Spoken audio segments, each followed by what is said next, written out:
All right, guys, we're back. I am still working on the coffee girl here, and I'm just going to play through and show you where we're at right now.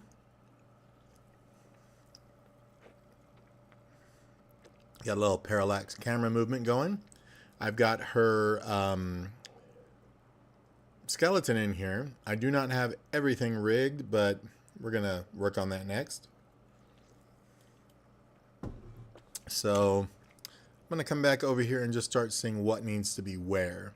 We've got the head and the neck all done. I've got the chest and abdomen all done as well, except for the lower part of the body, because I added this new bone here. And when I go down to the lower body, I guess right here, we need to make sure that this is partially parented to that bone. So I'm going to click on this bone here, right here, and then I'm going to find the points we want to associate and just grab these. And now here I'm going to go ahead and bind those, but I'm going to go ahead and select the abdomen bone here, and these other points are what are going to be associated there. That way they kind of bend and stretch together, and that should be good. But let's go ahead and check that chest, and you see there are other areas here as well. So I need to select the lower bone now, and I need to make sure that the points I want selected or associated with it are selected there.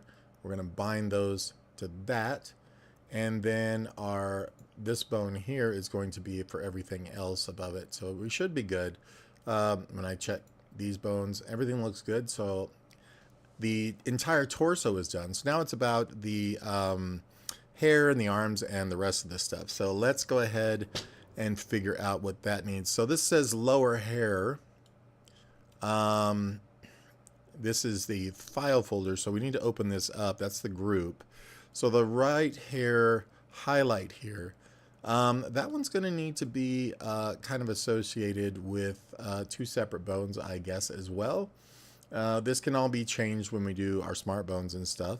This shadow is also going to be here, and this here is going to be the rest of it. So there's 3 different layers that we're going to need to break up over a couple of bones here, because one of them is going to be associated with the head, and then the rest of the points will be the neck, and we might even have the lower ones associated with the shoulders so that they squish and move correctly. We'll see.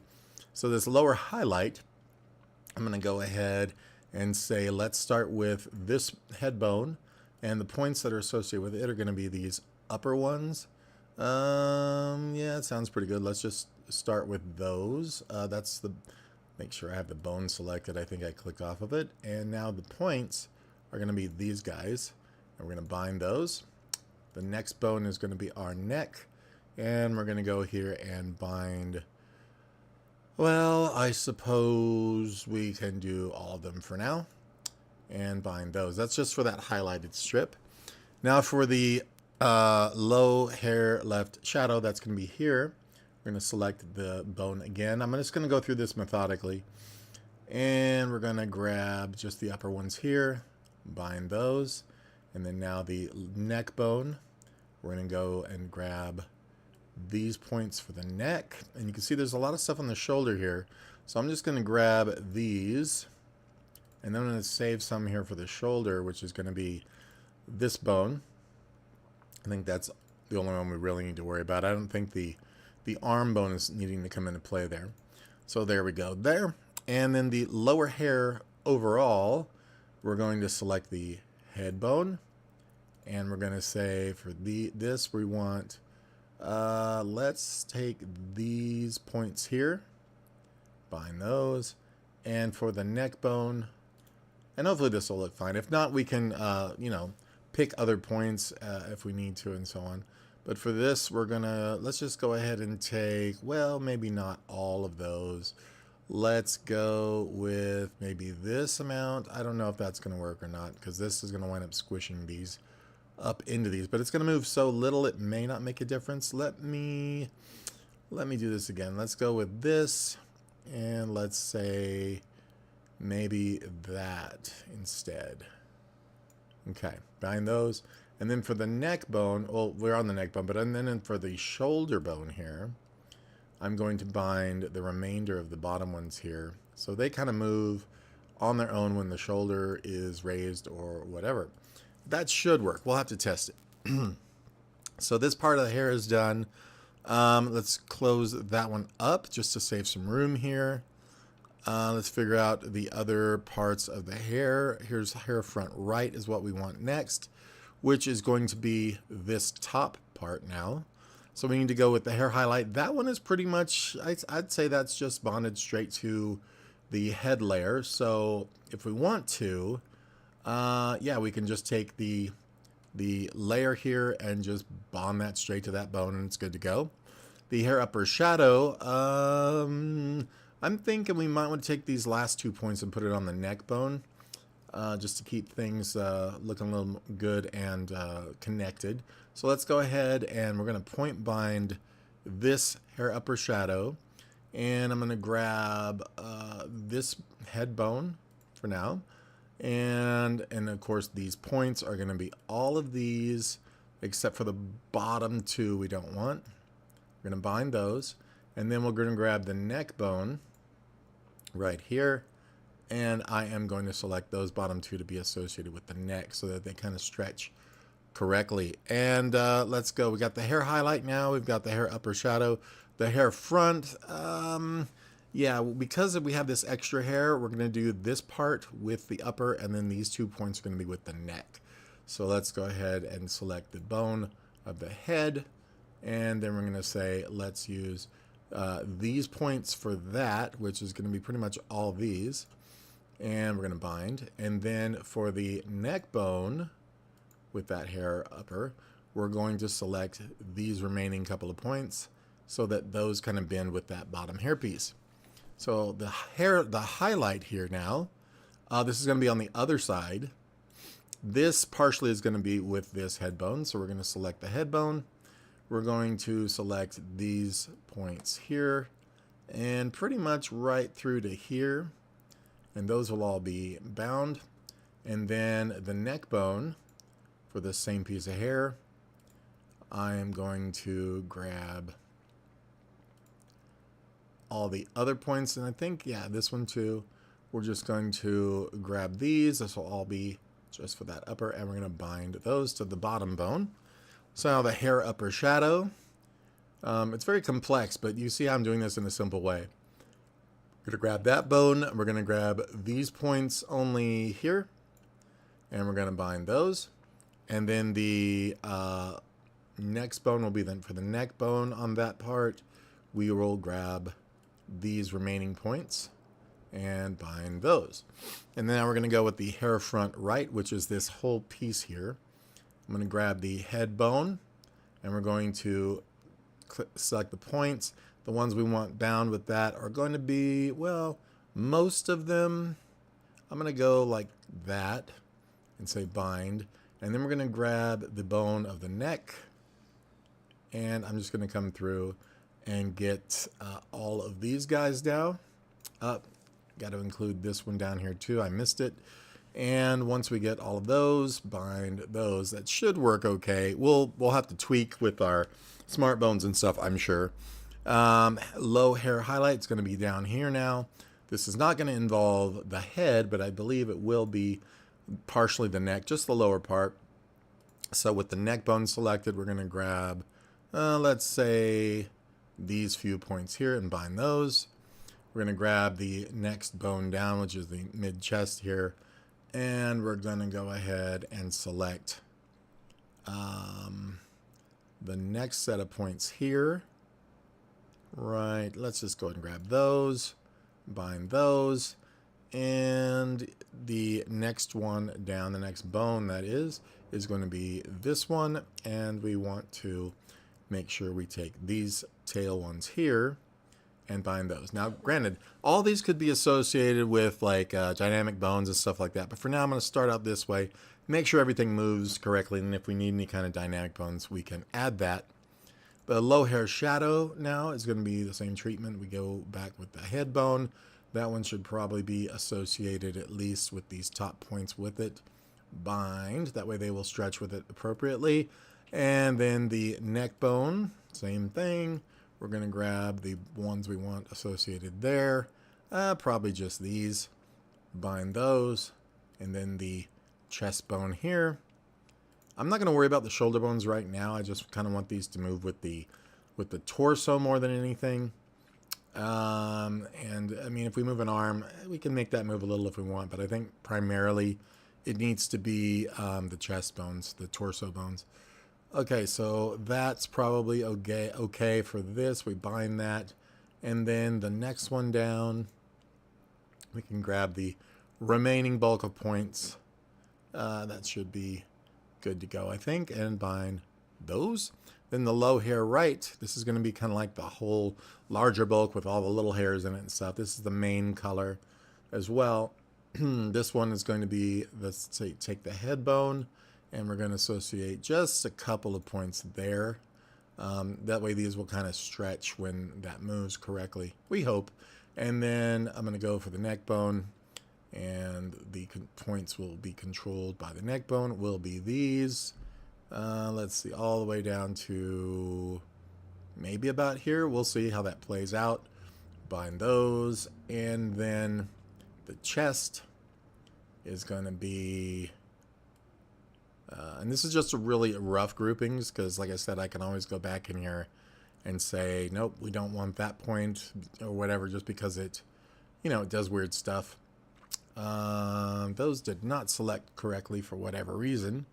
Let me try this again. So with that bone, we want... I'm going to go ahead and grab those, all those points, and just kind of cut across from somewhere here. Now we have all of those bind, and for the last bone here that is going to affect them, we can just come through and say, okay, we'll take you two, I guess, and you guys, and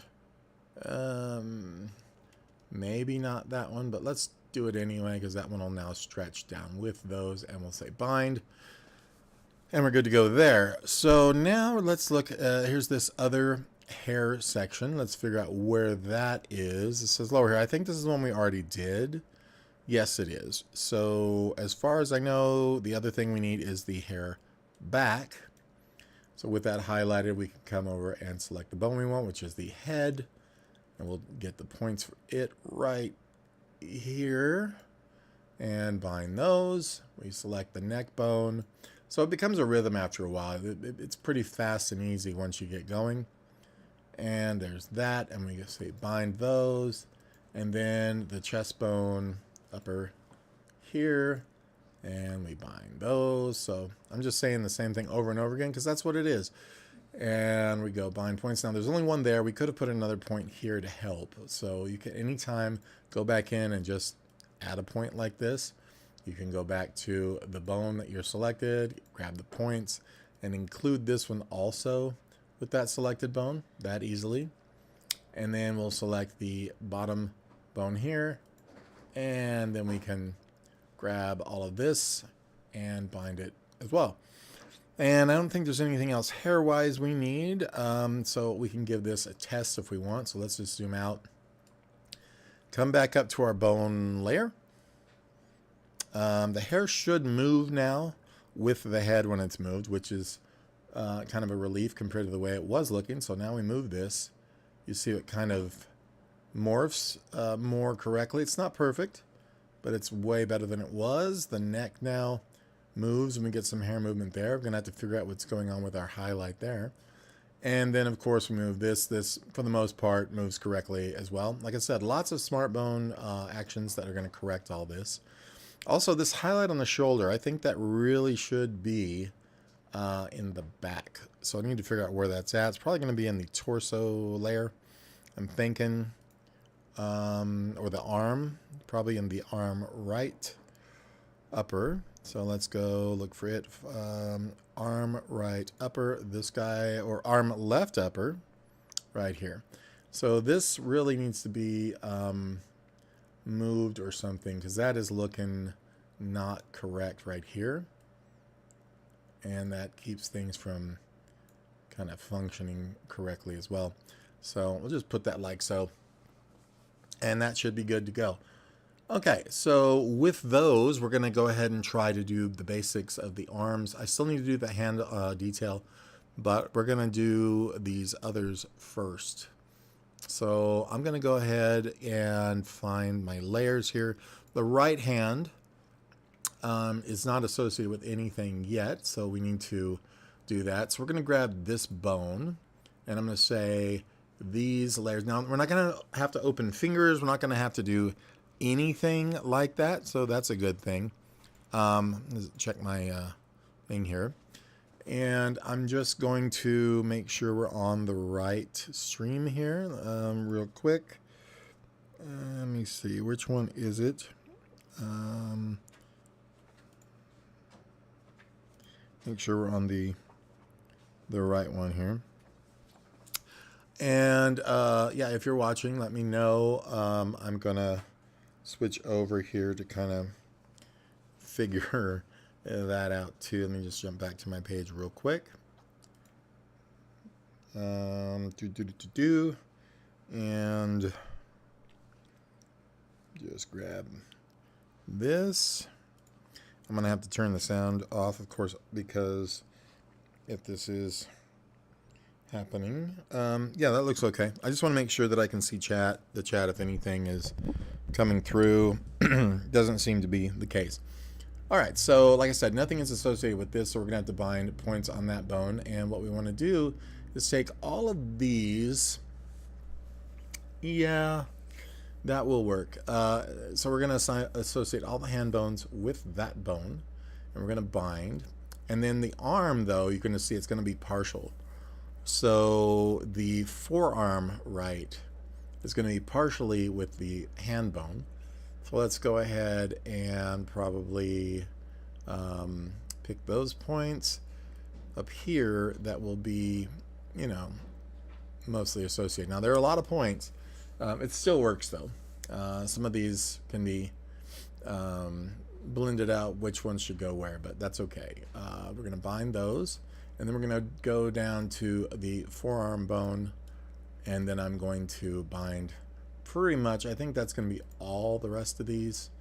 Now we will get a harsh kind of binding where that wrist starts and stops, but we will figure out where the break point really needs to be for this and how we're going to kind of sort that. Now we could have done this with you know, two bones that are like flexi binding or something like that, but I don't really like to use that. So then the upper right arm here, we're gonna take the bone that we want, and for now I'm just gonna leave these separate since they're folded anyway. We're not gonna really see a lot about how this is going to work. I'm just gonna pretty much take all of them, I guess, and maybe not these top few. Okay, and you'll see what I mean by that. So that one's fine there, but these top few, I'm gonna leave these to kind of stretch with the other, with the torso. So now I'm gonna grab that torso bone, and I'm gonna say these few that I left are going to be associated with it now. So we can double check this again, go back to the bone layer, and now we can, you know, manipulate the hand, you know, how that's gonna work. We need to continue probably some of our stripes here, but if her hand is always on this cup, then it doesn't matter anyway. We're gonna kind of place this mostly or fully right here. That's where her pretty much her start's gonna probably be. I need to adjust the shoulder obviously, but this is going to be that. Now when she moves everything up, it's going to reveal that there's no stripes on this arm, but that's okay. That will get sorted too. I think first things first, this probably just needs to be pulled over, and this back down a little. Just kind of get it in the proper place. I'm going to need to fix this shoulder, but that's pretty much where we're starting. That's not where our skeleton starts, which that's kind of what I would like to adjust as well, like the primary position for everything. And I'm not sure that we can lock that in, which is weird. I would have to go in and change the position of the bones, but that's okay because we want it from this position anyway. Let's go ahead and fix this little shoulder problem. I can already see it's going to start. So upper right arm, let's see if that's where our problem is, and it is. I'm going to just let go here of everything and then move these points to where this is kind of up. I think we have this part of the arm over the other part, so that's probably okay though. That's where it's going to start though, and so when we do our animating now, that's also primarily where this is going to start as well. So that's going to be doing its thing. Okay, so we do have that associated correctly, if nothing else. Now let's get the other hand, and like I said, we'll still have to do the details and stuff on this hand, but let's get the hand left, and this one is going to be partial, so it'll have a little more of the wrist here, and we're going to select the bone of the hand, and I'm going to select the points for it, and it's going to be all these. I'm going to leave the bottom two though, and that will be that. We will bind those points. Her hands are not going to change shape or anything. If they do, we'll just do a little point animation. They won't need to show the fingers or anything like that. And now we're going to go down to the arm bone here, and we're going to associate these points here with the arm bones. We bind those, and that's done.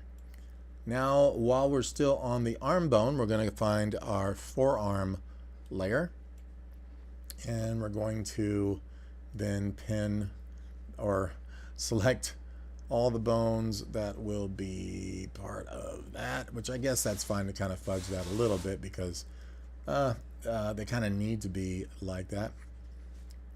Wait, that one's in the wrong one, so let's make sure that those are actually bound to this bone instead.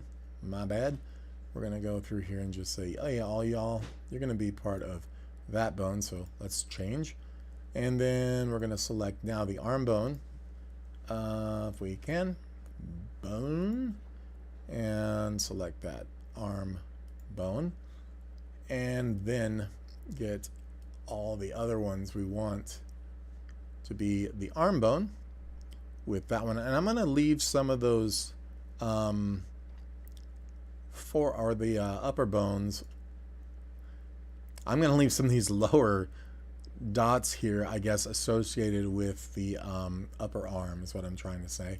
So I missed a whole bunch. Let me fix that. I don't know what's going on here.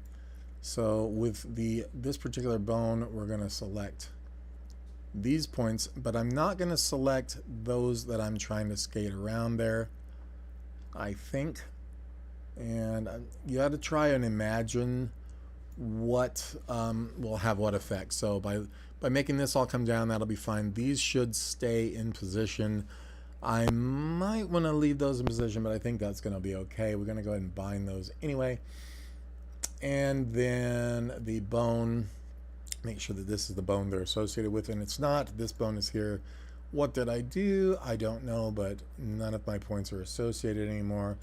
I'm going to come back up here and grab them again, like that, all the way around, and leave out those few, like I said. And now that should be good, and we're going to bind those to that bone. The upper arm bone now, I'm just going to click it and then make sure on my upper arm layer, upper arm right, oh, we need to go upper arm left, that these get mostly fully associated with this. These here hanging off, I'm going to actually associate those with the torso. And let's go ahead with that bone selected and grab all these. And probably these. And I think, let's do it like that. We're going to bind those to that bone. And then these last few at the bottom that I wasn't getting, I'm going to take this bone and try to bind these few to that bone. And then these few at the top, like so. I'm going to bind those with maybe this shoulder bone or the torso. I think we should do the torso or the chest. So let's find the chest layer. I don't have anything else associated with those shoulders, so I don't want to confuse myself. So there's the chest layer. There's that chest. Oh, we should have just checked the chest bone. My bad. And let's go back up to that upper arm right, which is upper arm left. There we go. And we need to make those associated with that bone there. So we'll grab these and say, yeah, but that's great, but these are going to be part of that. So now we can test this one more time.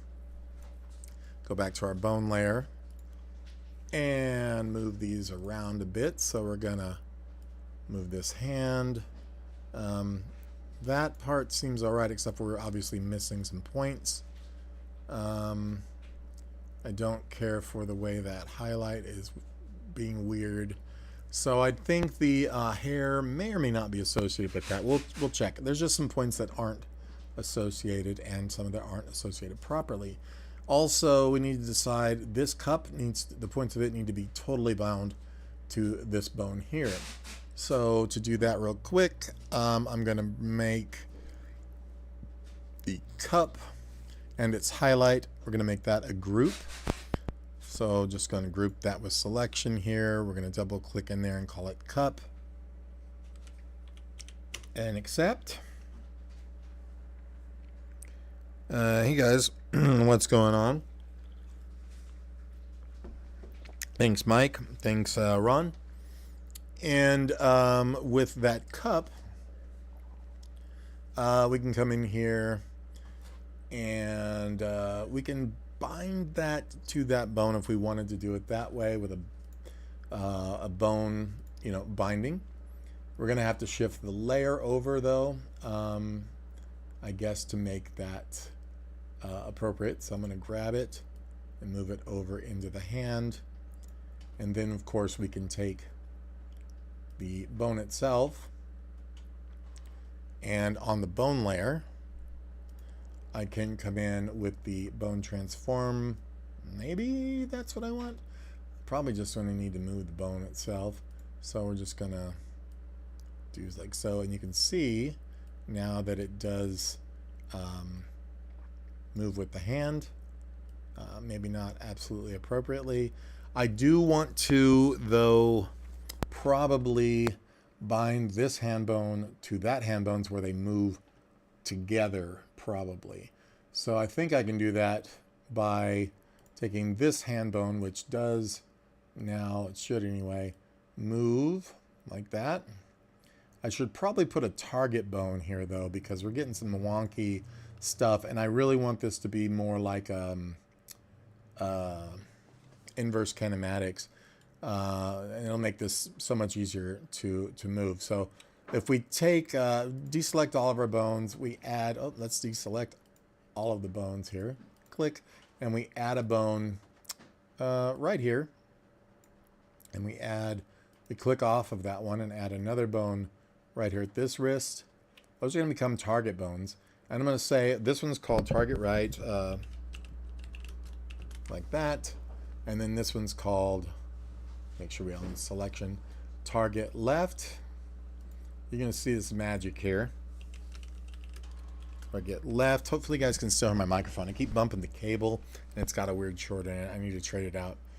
So what we're going to select is the forearm here. And that's B7. We're going to go into bone constraints and we're going to say target is going to be target L. And we get a little target icon that happens there.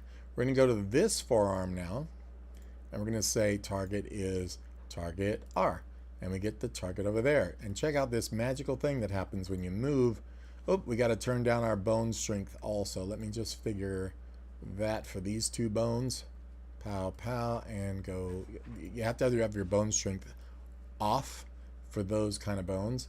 Let me check the bone strength for all my bones just to make sure of that being completely off. Looks like we're good to go, I think. Nope, still on for that base bone. We don't want that. Cool. So with that done, let's go to our manipulate bones. I'm going to grab the target bones and just move it. And you can see now we get a better flow. Also, we're going to want to make this one possibly an independent angle. I'm not sure. It doesn't work like a foot, so we probably don't need to worry about that too much. And this one's going to be able to do the same thing, much nicer and easier, except for we've got some points we did not associate properly. I'll fix that shortly. But we want to bind this hand bone to this hand bone, I believe. That way they move together all the time. So let's go back and turn the table off real quick. I'm going to turn the tables on you here. We're going to turn the table off, and I'm going to, so I can see through it right here. And I want to be able to see my elbows and such. And on the arm layers, let's say here's the hand, here's the forearm. I want to make sure I'm not missing any points, you know, when I'm moving the arms around. And we got the upper here. I think that's okay. I'm just going to double check by, you know, selecting the bones and what's connected. The forearm left, I can tell you already, it's got some missing. So we'll click here. It says it does not, but I think it's a liar. I don't know if these are associated with the upper right, which they should be, or I'm sorry, the upper left. And we'll click on it just to make sure of that. I think these all here are what I did not have correctly located or connected. So I'm going to go here. That says they are, so we need to figure out what's not connected. And as far as I know, that one right there is not connected to anything. So let's go ahead and associate this one with that. We need to move stuff around and figure out, you know, what's working and what's not here now. If I move this one, we do have this whole section. So let's figure out what. That looks like it's coming from the forearm. So forearm left, yep, we got all these points not associated with crap. So once again, we'll click into that. Those are supposed to be associated with the upper arm. So now I'm going to select that bone, and we're going to select this layer. And the points we want selected with that are going to be these right here. That should fix that once we bind them.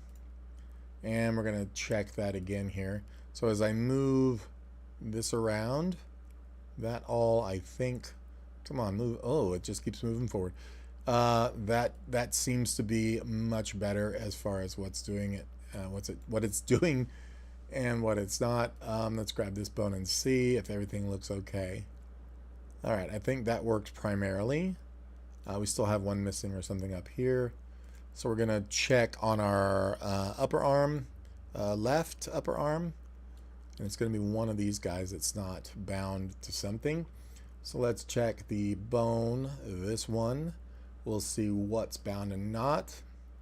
It says they all are. I don't believe that's true.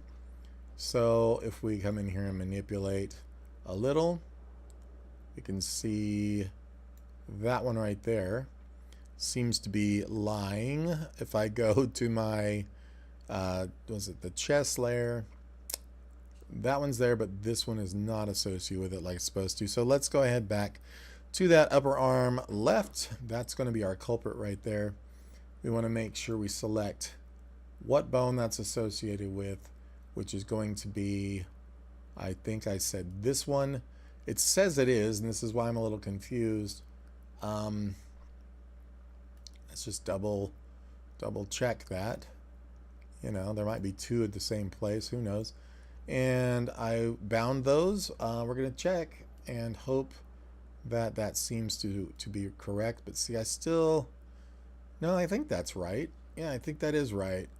Let's move the hand. The thing that looks weird is probably that one. So, and that, of course, that highlight. We're never going to raise it up that way. And then this guy is it's correct, but it's moving weird when that hair gets in the way. So I think that's part of it. This hair should not be associated with that shoulder. So now we're going to go back to that hair. This hair front right. We want a hair left. So let's see. It's probably going to be in front on the top somewhere. Hand upper. It's going to be behind the hand or hair. So this is going to be hair front right. That's going to be the other over there. Unless I labeled it wrong. Nope. I labeled it wrong. So this really needs to be hair front L. So we don't get confused anymore. I told you naming is everything. So with that, let's fix that lower part here. Oh, that's pretty much all of my hair, evidently. Hair front L. I guess that should be in another folder. So there's that. That's fine. But we want this lower part. So evidently I put that right. Where did I put the hair? It's got to be here. There we go. See, it says right also. This is also supposed to be left, or at least this one definitely is. The other one's partially right and left, but let's see. So the highlight, the shadow, both of those things right here, all three of these need to be adjusted, because when the hair or when the head moves or anything moves, they get all wonky. So let's move the arm bone right here, and we can see we have that associated. And I did that with the best of intentions, but I think maybe that should not be associated with any of this. So once again, back to where we were. That particular layer now is not going to be associated with this shoulder bone after all. I say we grab all these points. We're going to grab the, let's just say the neck bone. I mean, I could make it the arm, but let's not do that. So we're just going to take that neck bone. We're going to say all these dudes now are going to be with the neck bone only. So now that should look and work much better. We grab this tool here, and when I move the arm around now, you see it's not gonna get weird here on the hair, at least. Now it is getting weird for whatever reason, and I think it's got to do with this shoulder, which makes me think I probably shouldn't have included a shoulder. So that may very well come out, because I just wanted the hands to go up a little when she's drinking the tea, and not do all this wonky stuff. So to remove this bone, I think I can do it safely without destroying anything. They are kind of connected. Let's go back to the bone layer though to do that. You can't do this from anywhere else. And I think if I get rid of that bone, there should be nothing that deletes this one either. Because I think what's happening here, and I might have wanted to keep this one, because that might need to adjust up when she takes the cup up, you know. It might be kind of nice if this one actually did kind of lift, but I mean, it's being weird, man. It's being way too weird. And I got to figure out where my points go on that one. Let's go ahead and disassociate. Let's go ahead and delete that bone. We're gonna have to make new points. You know, those points have to be connected to here or here. It will move way better though if we do that. I can tell you that right now. So I also want to make sure that this hand is on this cup.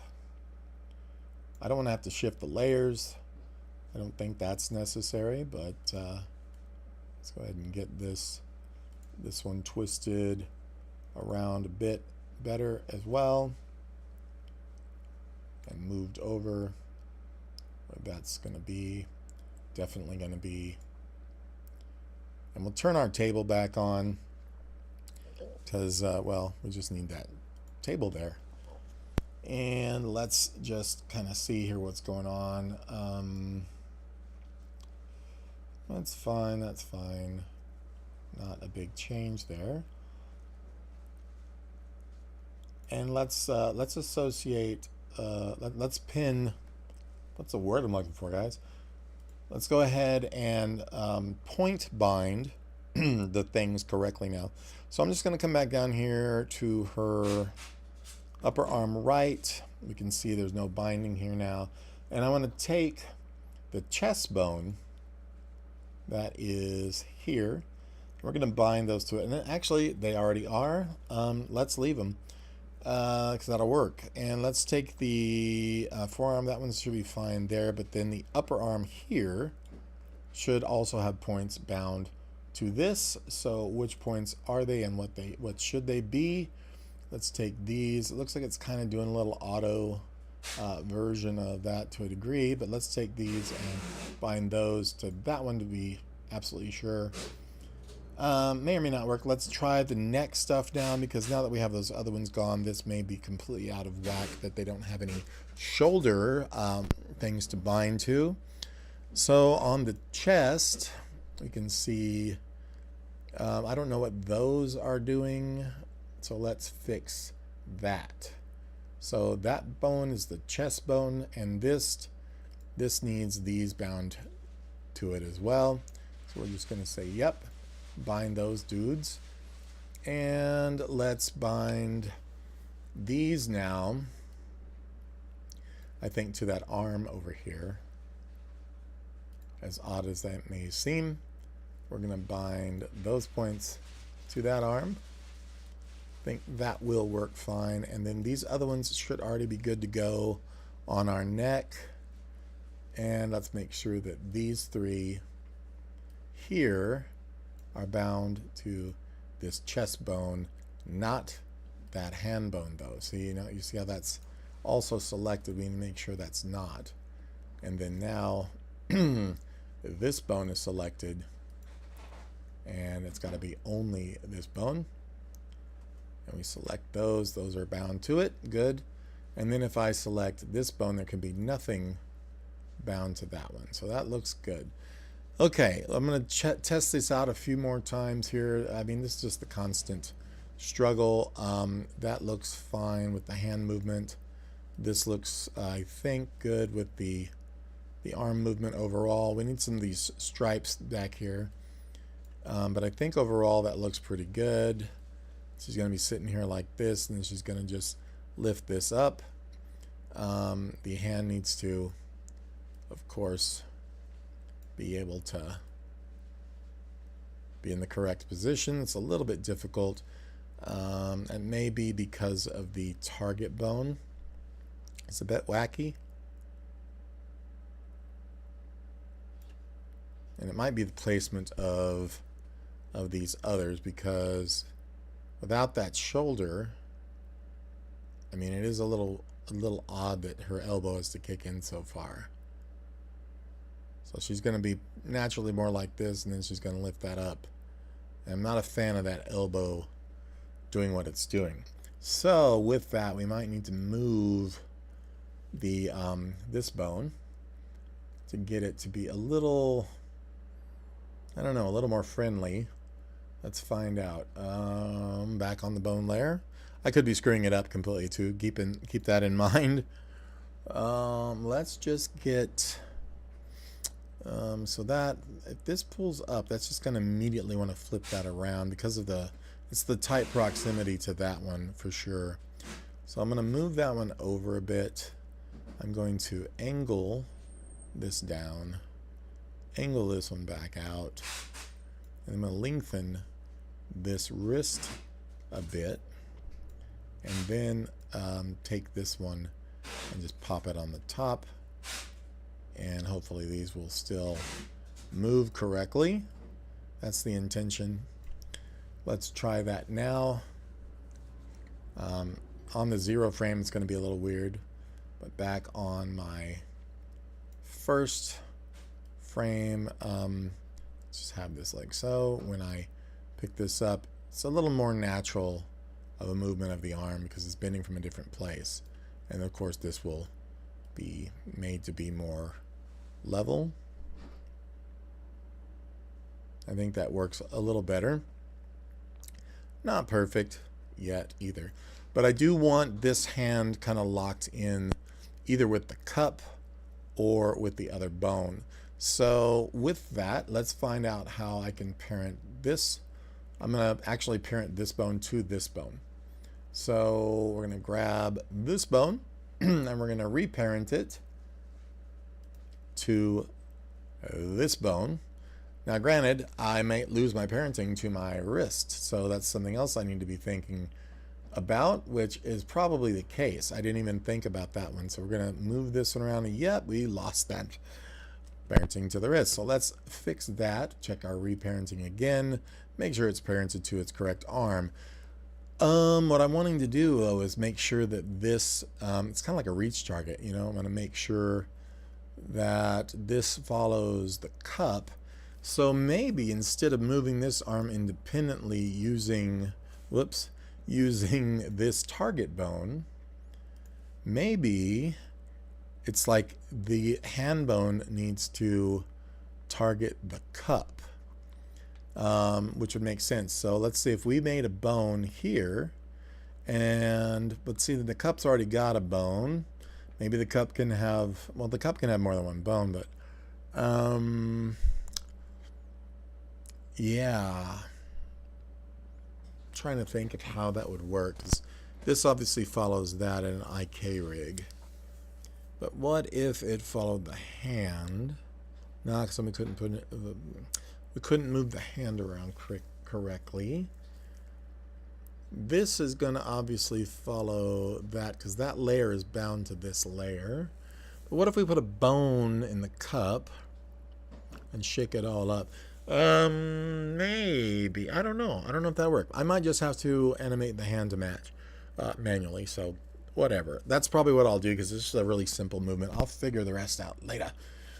But I think that works pretty good so far. Let's kind of get this back. I'm also going to see about taking that cup layer. So I definitely don't like it like this. I'm not sure why it does what it does here. Okay, that's fine. And then the hand and arm, I really want to move those around. So let's get this sorted as well because I don't like kind of where this is all sitting. Like this. There's our thing. We're going to take our target bone now and move it to there. I'm going to take the end of this bone and try to snap it. Snap this one back on there. We're going to have to move our layers, of course. Let's grab the hand left layer and we will just grab the entire layer of that hand, put it where we think that should go. This is what I should have done first because then I'll move the bones after the fact. And then I'm going to take the arm, the forearm left, and we're going to move it just a bit over to correct for that movement. And then the upper left, I'm probably going to have to rotate in a little bit, and that'll be fine. Okay, so with that, now let's move our bones back on that arm. And we'll grab this here.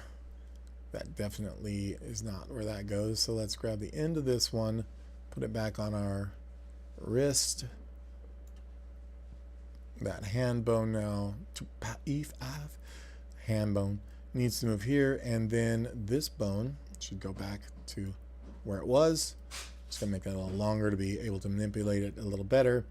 Let's check and make sure. See, I don't understand why this does this on frame 0 after we've corrected it multiple times, but that's the weirdest thing for it to do that when I jump to this other tool. Manipulate bones is where it gets weird. Don't know why.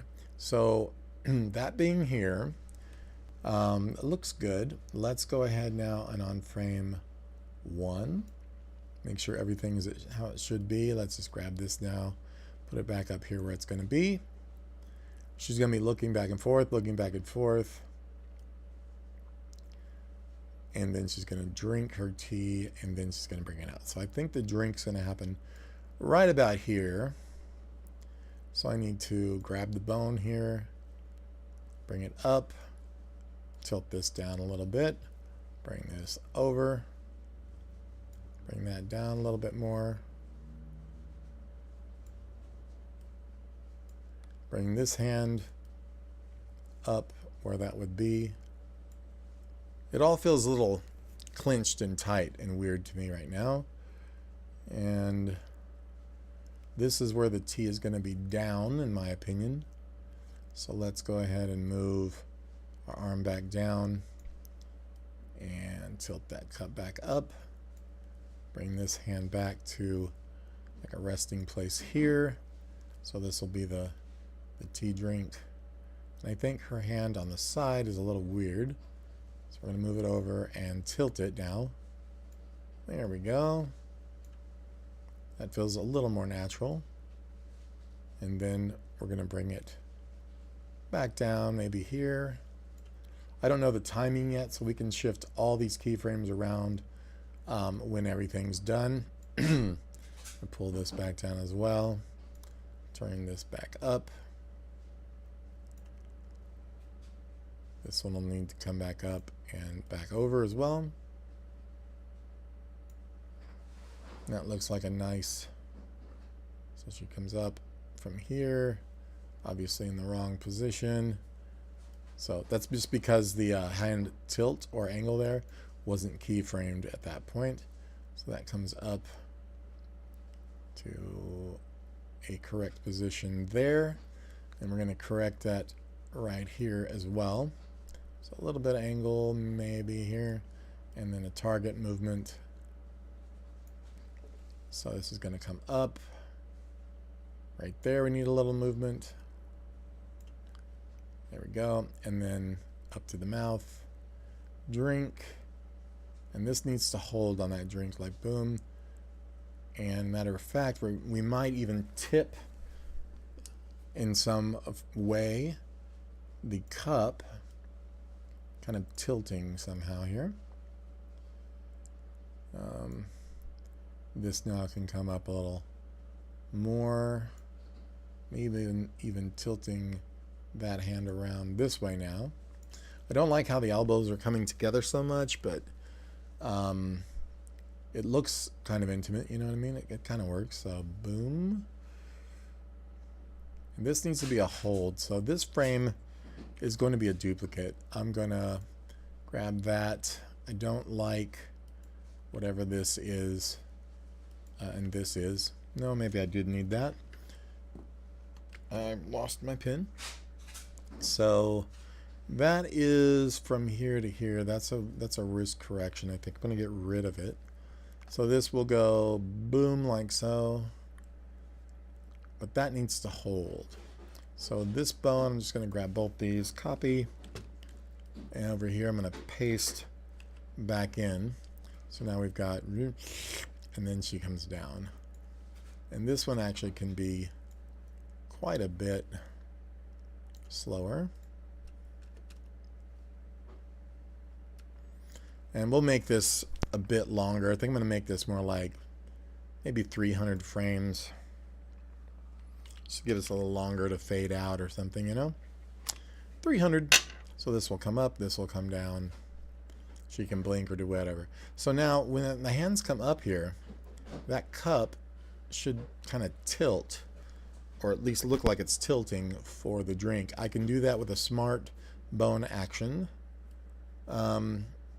Also want her looking back and forth, blinking. I mean, she doesn't need to shift the cup around, which she's kind of doing. So I'm gonna kind of grab everything from here, as far as that hand goes, copy, and we're gonna paste that to this keyframe here. It's where now this will all kind of stay static until, and I don't like that movement, so I'm gonna grab the handle. I think that's the keyframe doing that. This will go up here. She will drink, and okay, this one I believe needs to go as well. Matter of fact, let's get rid of that one too for now, so we can kind of get an average between the two of them. This is going to start here where it's supposed to be, and then it's right there. So let's try to fix this one here by moving that over. Let me know what you guys think. Depth of field is located under File, Project Settings. Oh, is it really? Let me just check that out.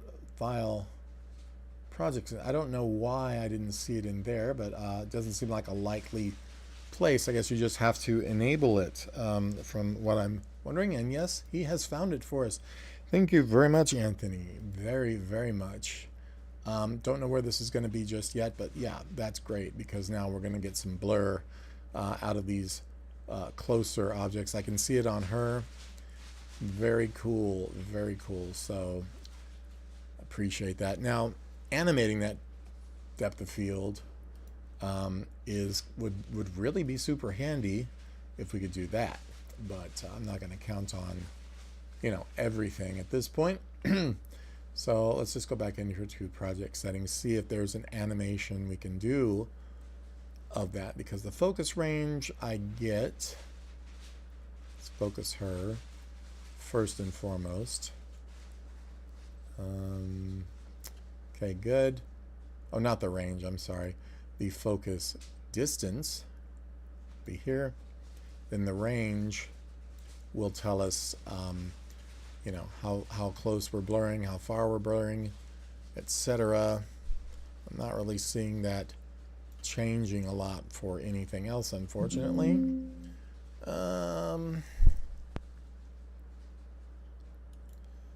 Okay, so maybe the range is, the smaller it is, the more the shallower depth of field is. I'm certain of that. So let's get this perfect on her.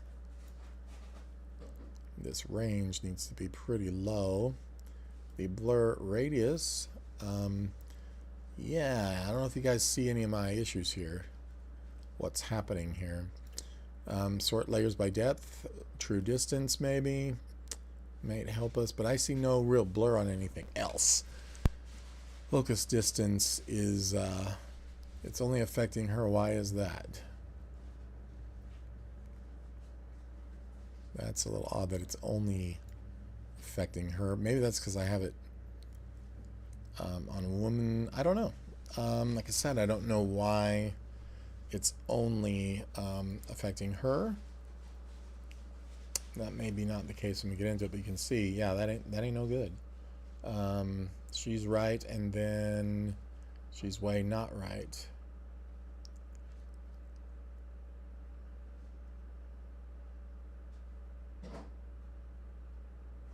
So this is pretty much where my camera stops pushing in. I don't want to be selecting the woman per se, but I do want my camera right here to stop where it does. And I've got a couple different channels there, but I'm not seeing which one is which. It says separate dimensions, X, Y, and Z. Don't really want to do that. So now that we have the depth of field, it's working kind of like crap. Let me, it's not really a camera depth control because it's not truly 3D, but it is supposed to be working like that. So let's go back into project settings. That is our depth of field. Focus range, I don't know. And you can't animate this, which is odd to me because, well, you would need to, I don't know about that. So the focus range, I mean, why is nothing else out of focus? Don't know.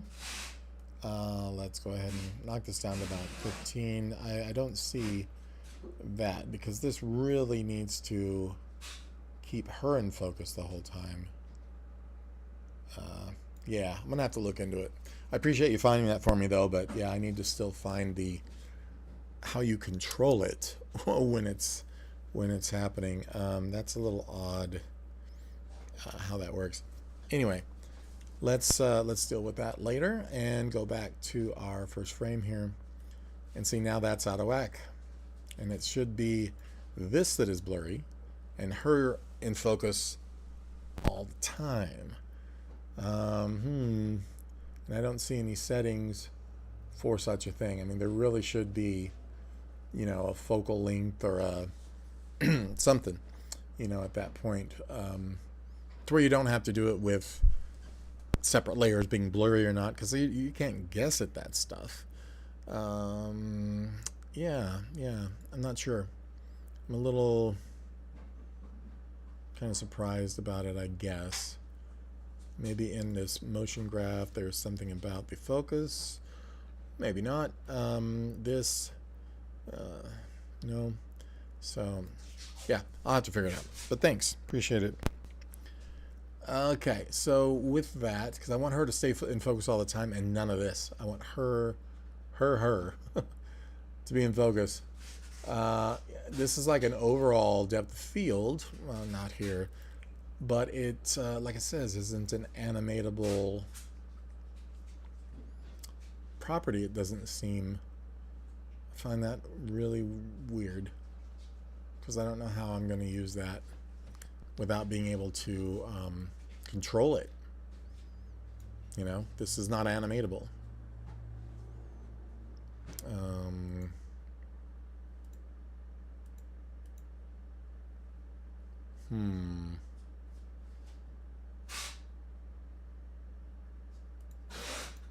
Because I do need it. And I want this to be in focus, her to be in focus the whole time while everything else goes out of focus. And this range doesn't seem to have any effect.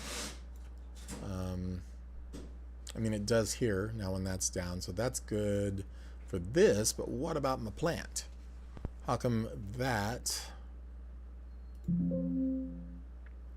Is that because that's what I have? Oh, it's like you're doing it for separate stuff or something. That's odd, man. That's odd. I'm going to select everything, just see if maybe it just displays that way. If it's only going to display the selected item or something. I don't know. So if I got everything, see, that's what it seems like it's doing. And I go back into this to File, Project Settings. Maybe that's how it's going to render. You know, maybe I'm messing with this and I don't need to. The focus distance needs to be her for sure, like that. The focus range is not very much, so maybe it needs to be a little more. Yeah, maybe like that. And I don't know how I'm going to control that. What do you call it? Over time. I really don't, because there's no setting for that, so I don't have to work on that. But I know that when I render this now, it probably will be correct. So I'm just going to do a little preview. We do have blur in that background there, so that's good. We have no blur up here, which is kind of surprising. And I'm going to now move forward on the timeline, and hopefully the blur will stay. So I'm going to say File, Preview. She seems okay, but I don't think my plant is going to be blurry up front the way it should be. I mean, that works for me there, but it's just that I think I'm kind of concerned about. This really needs to be blurry, so maybe I just need to up the blurriness. And I'm sure the preview is why it doesn't look right, so that seems to be the case. But this really needs to be blurry or up here. So I'm going to increase the overall blurriness. You guys watch me working out a problem, huh? I'm going to increase the overall focus range.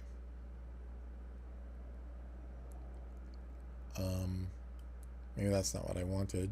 So a little down, and max blur radius a little higher maybe. Who knows? I don't know why this isn't taking effect though. The stand is taking effect. Oh, you know what? It also looks like the table is in front of my plant, which is probably my depth order here. I did change that in my menu here. So project settings, let's not do that right now. That should be the case. Yep. Okay, but this I'm worried about. So back in here one more time. Not preferences. I keep selecting the wrong thing. Let's find File, Project Settings, and get this focus distance back on her. We'll say okay. Don't know if that's going to stay. See, it's off there, and it's off there. Let's go to frame 1. Very strange how this works. It's not really a very true you know, way of doing it. I want to make that focus range a little wider to where we can have a little bit more, you know, actual focus there. Let's say okay. And then now let's go forward and see. She seems to stay in focus there. But this plant is totally in focus and it shouldn't be. So let's do a preview again just to see. Whoops, I don't know what I did there. File, preview. I hit refresh media. I mean, that seems okay there, but I'm still concerned about some of this. Also, let's say before I crash everything, I'm going to look at my project settings again. I'm going to upscale this to 4K because it's just looking bad in the render. And let's go ahead in the preview here again.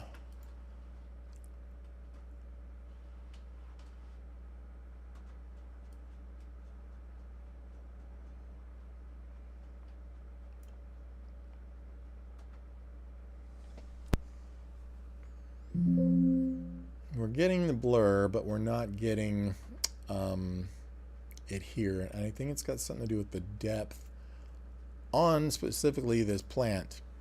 The pot is fine. These leaves, however, I think they've got something going on with them. So I'm going to just quick settings look and see if there's a, you know, turn off the blur or something like that in here.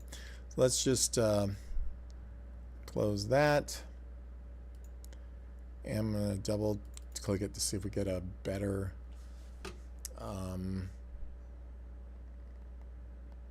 understanding of this here. Visible blur radius is 0, but that shouldn't have anything to do with it. This should be, you know, depth of field should be affecting that. Face camera blending normal, rotate blah blah blah. Immune to depth of field? No, it is not. So I'm curious. I'm just gonna say okay. This one says here, immune to depth of field. No, it is not. And it could be that it's just, you know, not close enough or far away from the camera enough. We'll check in our little orbit view here, and that could be the case, that it's just not far enough away. Let's go ahead and make it a little closer to the camera. I'm just going to select this whole series of layers here, and we can go back, of course, on frame 0 for this, and make sure we have the layer selected, and Shift Alt, we're going to drag it forward. And I'm going to do the same with the plant stand. Make sure it is behind the thing still. We're going to go back here and reset our view. Everything should look the same, of course, until we start moving in and we realize that's a lot closer than we thought.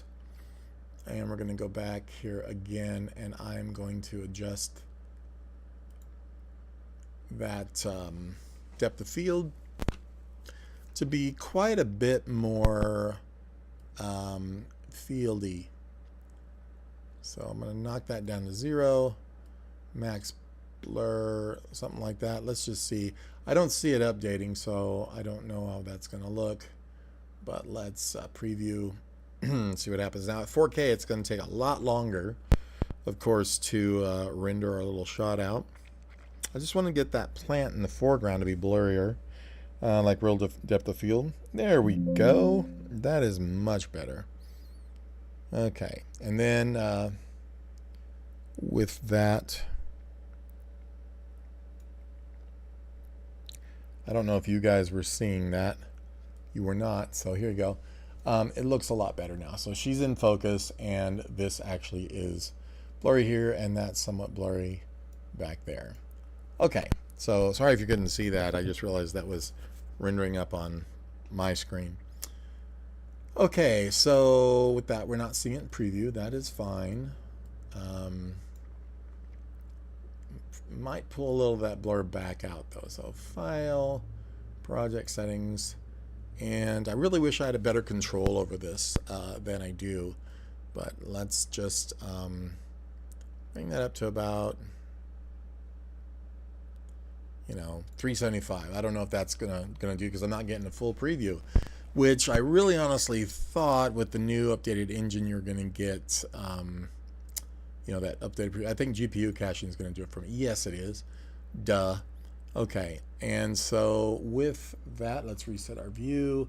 Not sure why this still is not blurry there, but let's go ahead and check our again our preview. I don't know why I'm previewing it. Let me escape from the preview. I didn't want to run the preview. I wanted, I'll say before I crash everything, there we go. And I wanted to actually just look at my project settings. And here, without that being cached, we should be getting, yeah, there we go. That's what I'm talking about, see? I want it to blur in the front as well. Focus distance looks like it is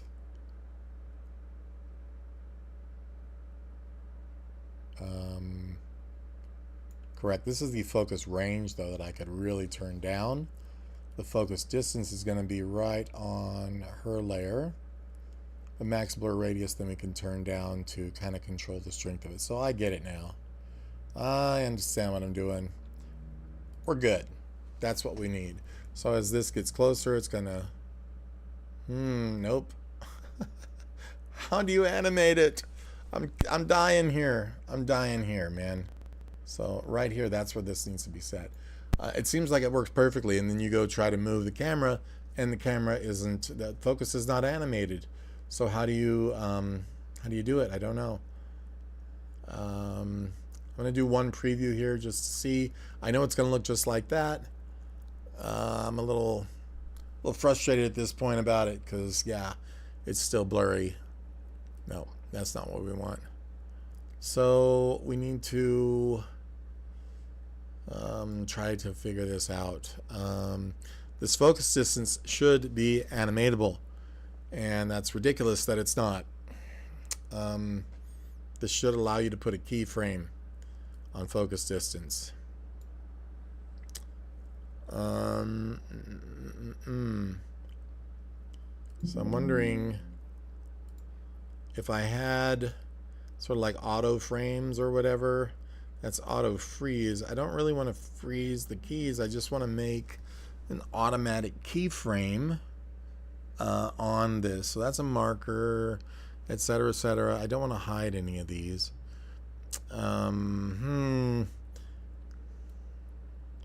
that is going to be the point where my camera goes. That's where I want that focus to be adjusted, but because I can't animate it, oh man, I'm frustrated.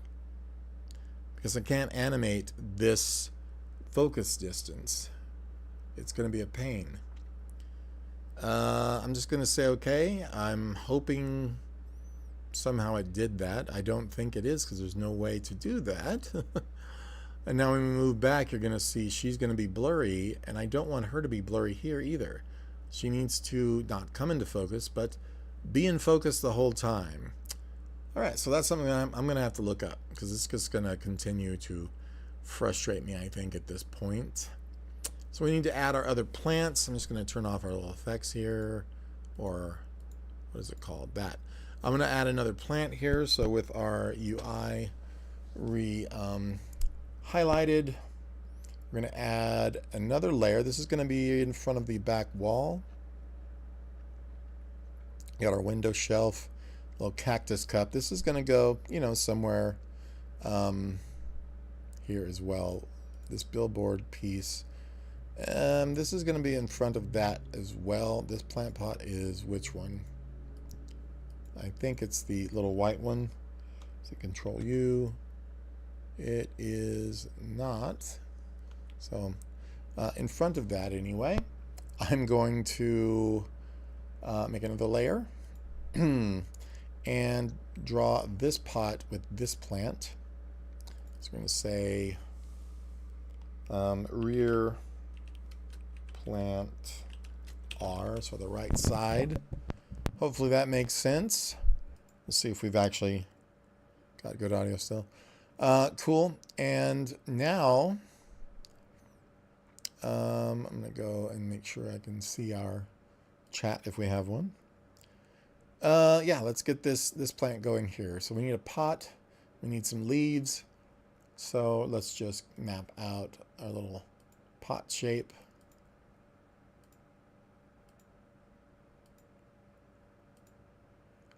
Something along these lines. I'm gonna have to make this symmetrical since this other part here doesn't exist. I have to just create it. And there we go. We'll adjust our curves a little in positions of our points. That should be good enough. We need to make a shape out of that, of course. And this is going to be just fill. And with that color, let's make it lighter than the wall. We'll say OK. I'll eventually come back in and put shadows and everything on these. I'm going to adjust this to make it slightly more symmetrical. I think that will be somewhat okay there. Not perfect. I'm not worried about perfection right now, though. So with that, on this same layer now, we're going to add some of our leaves in. So I'm just going to grab our Add Points tool. Start from an area.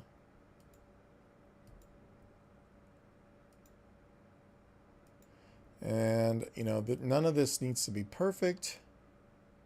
It just needs to be exact. No, I'm kidding. I'm going to obviously sharp that corner. And that one. So let's go ahead and to our curvature. Sharp that. All on the floor. Sharp that. And that's good. And let's sharp this one. And then we can adjust our curvature for other parts. And once it's good to go, we'll throw some color in there. I think that works. Just a little more on that one here. Let's go ahead and say, hello, Mr. Shape. We're going to fill you with a green. This is going to be a light green color. So we'll just go kind of like that. Maybe even more toward the yellow. Say yes. And we're good on that shape now. Go ahead and go a medium green here for this. And this is not going to be connected, just for ease of manipulating it as we go.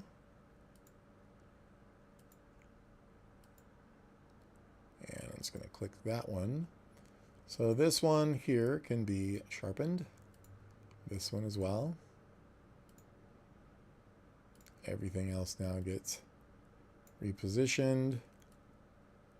Don't think we need to adjust the curves on any of that. And we're should be good to go. Now that one gets a medium green color here. So we're going to create it. And we're going to give it more of a medium drabby color like that. Looks great. And then we're going to do that one for this one as well. Do some darker leaves over here. And once I get all that done, we'll come back in and really perfect any motion that we've got, any animation. We've got a little bit here going on. And we'll work on that. Let me turn off the back. Try this again.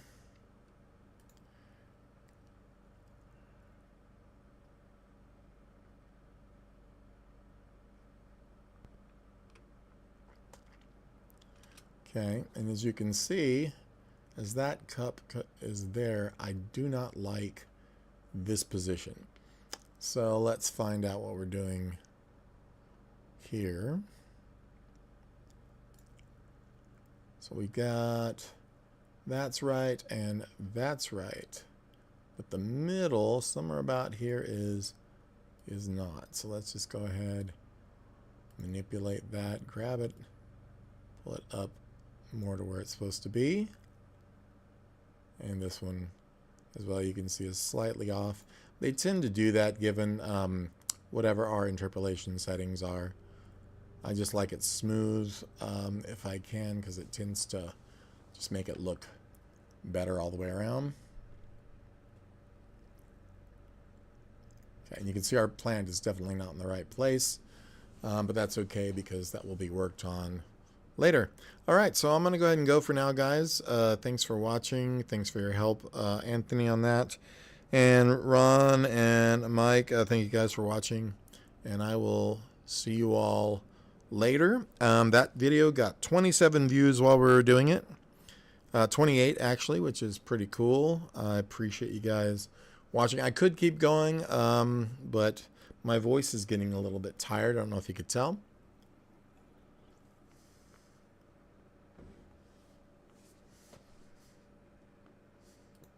Let me flip around and see where our plant is real quick. We've got this layer here with this new plant. I'm going to close the woman layer up. And this other plant, I need to figure out where I've put it. Plant pot. Rear plant is what I want. So that's the layer. We're going to select it. I'm going to hold Shift and Alt, and that allows me to push that back and for it to resize so that it is in the appropriate size for the camera. Not a lot of people know about that, because resizing, rearranging, and do all that stuff is very much a pain in the butt. And this keeps the composition exactly the same to the camera, but allows you to move stuff around in this 3D space easier. So now when we go back to our camera here, it looks like nothing has happened, but we know that it is in the right place, because when you play your camera forward, the depth of field on it, and not the depth of field, but the parallax that happens is absolutely correct. So, all right, so that's where that is. I can turn my image on the background on again to keep making leaves. We're still on rear plant, and I guess I just will. Why not? I got a lot of stuff to do, but hey, I don't have better things to do than spend it with my friends I've never met before. So why not? Okay, so let's just keep adding some points and being as weird as we could possibly be today. And good. I'm gonna go in and sharpen all those corners, making sure everything is right. That one's already sharp, thank goodness. I mean, not that it matters, but let's go ahead and do that and give this one a this one's going to be what I call the darker green, I guess, now. So we're going to make that shape. We're going to fill only, and we're going to come over here and select it and make sure we darken this down with a drabby color as well, but a little darker than the other. So now we have that leaf. We're just going to keep making leaves and stuff. Okay, let's grab this one.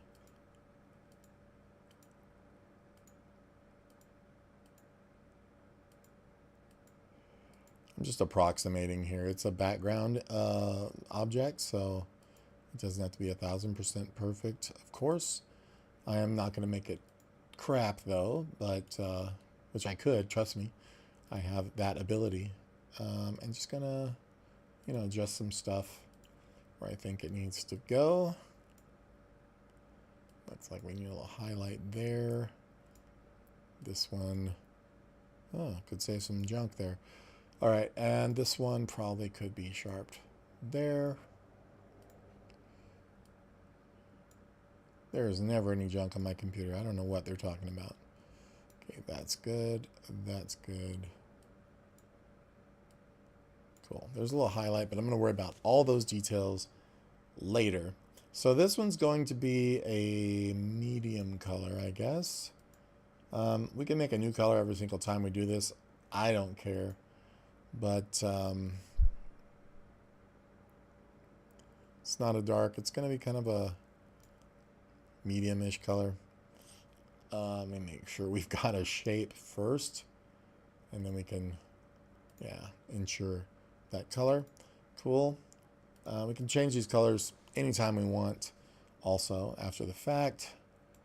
Cool. So I'm just going to throw some more down here. And we can adjust their positions, you know, which one's in front, by just selecting the shape of the particular leaf and then going over here to the draw menu and say, you know, raise it up to make it come through the other leaf.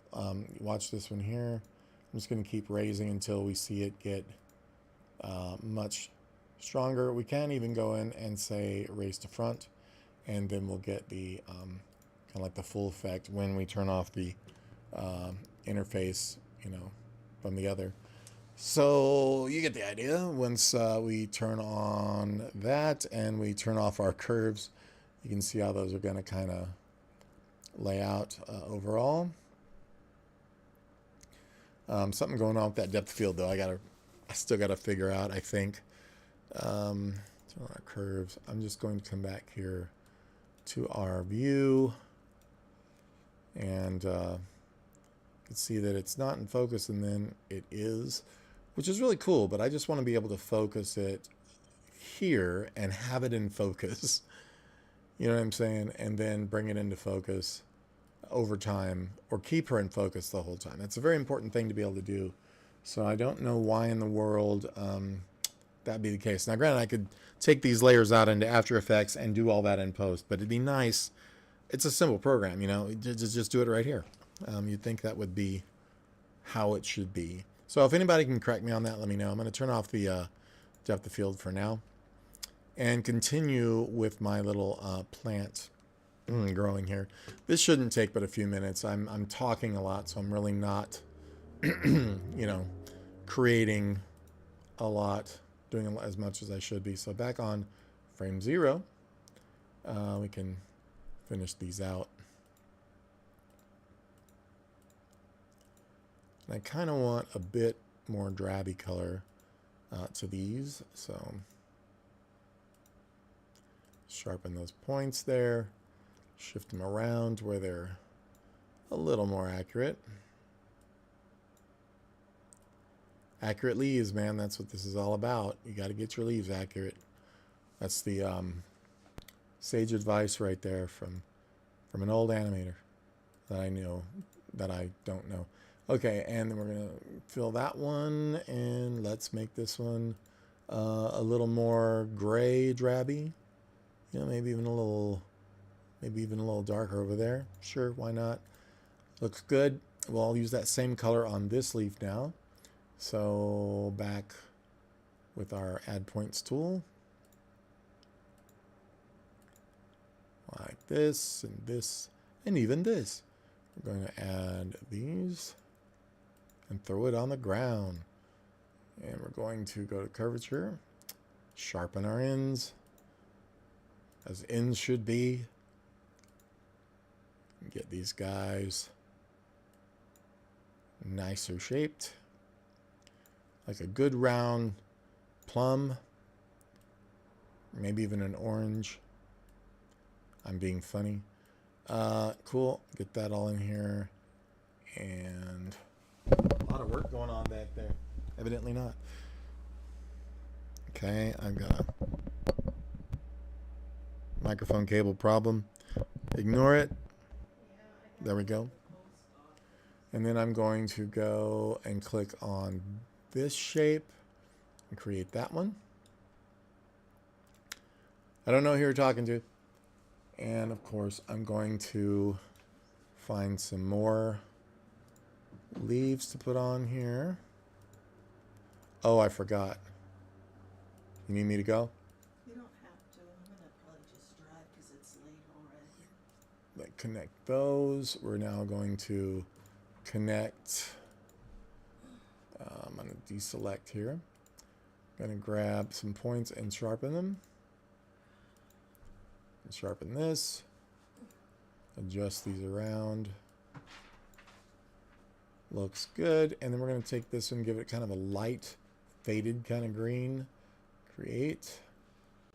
Pick our color here to be not bright, but just really kind of a faded, kind of yellow green. I might even bring these a little more to there. There we go. Something like that. Cool. So these will be like a lot of our back leaves. I'm going to go ahead and select this shape though and drop it lower. So we're going to draw lower shape and try to get it beneath this other one. Draw a lower shape. I don't know how many times I'm going to have to do this. Lower shape. You know what I'm going to do is I'm going to drop it to the back first. And then I'm going to, well, that one could probably stay in the back and still show up. Yes, it can. Okay, so with that now, let's make our next one. That's going to happen here. You see, I'm not trying to be all perfect about anything. I'm just trying to make sure it doesn't click into these other lines. And now I can select this shape and create it. Everything should be good to go with it because it's already the proper color. Adjust this around until they're right. And just keep making leaves. It should be pretty fast now because most of these are all the same color. And I'm going to go pretty, you know, what do you call that? Abstract with some of this now. We don't really know what shape a lot of this really is because it's in the back. It's going to be blurry for the most part. And I'm just wonking out shapes that are blended together. And we're going to select this shape, create it, and move on. So once again, leaf by freaking leaf. And good to go. Good to go. And pop this one in here now. Create. Back to the other tool. And this should be, oops, this should be pretty quick because we only have a few more left. I'm just going to add the end of this one as though I knew what it looked like in a former life. And I'm going to grab that and create. And we can do this guy up here now. This one could be darker, but, you know, whatever waxes your surfboard. So, like that, maybe. Boom. There's going to be one more up here as well. So I'm going to create this one. Did we create it? No, we did not. And then let's go ahead and grab this guy. I mean, I can go if you want. Huh? And here, and here, and here, and here. And I'm going to go ahead and sharp that right here. And boom. We're going to create it. And then I'm going to say create. Well, it's up to you. I can go if you want. Okay, so now I'm going to make these few at the bottom. They're pretty abstract shapes, it looks like. I'm not going to worry too much about what it actually is because the image works and it is not too concerned about it either, and it doesn't look bad to me, so that is what really matters here, I guess. I mean, it's my thing after all. I'm just being funny today, man. I'm hilarious. Okay, so I'm just going to shift and adjust these around to where they are much tighter to where I want them to be. I was just trying to keep them from snapping into each other, and we don't want that. So snap this one, or sharpen that one, I should say. There we go. So if you like what you're seeing, let me know. My name is Sean Darling, and I am the guy who owns Red Spectre Studios. That's film studio and animation both. And there we go. We're going to create that shape now. Same color. I'm not really worried about the coloring so much at the moment. There will be a couple of these that are darker and lighter. So we'll just kind of make some other abstract leafy thing here. And go ahead and create that shape.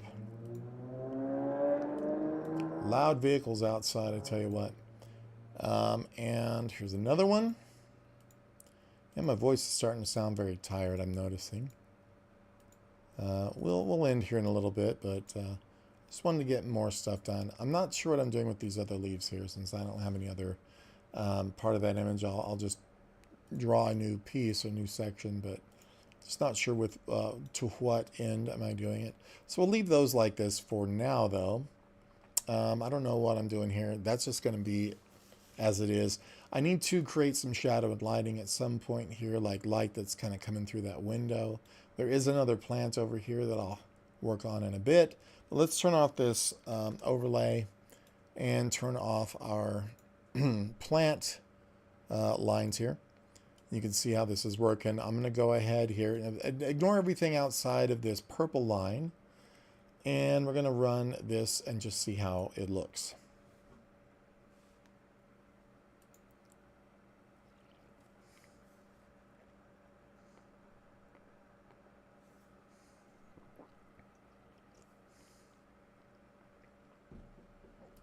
Working for me. Okay.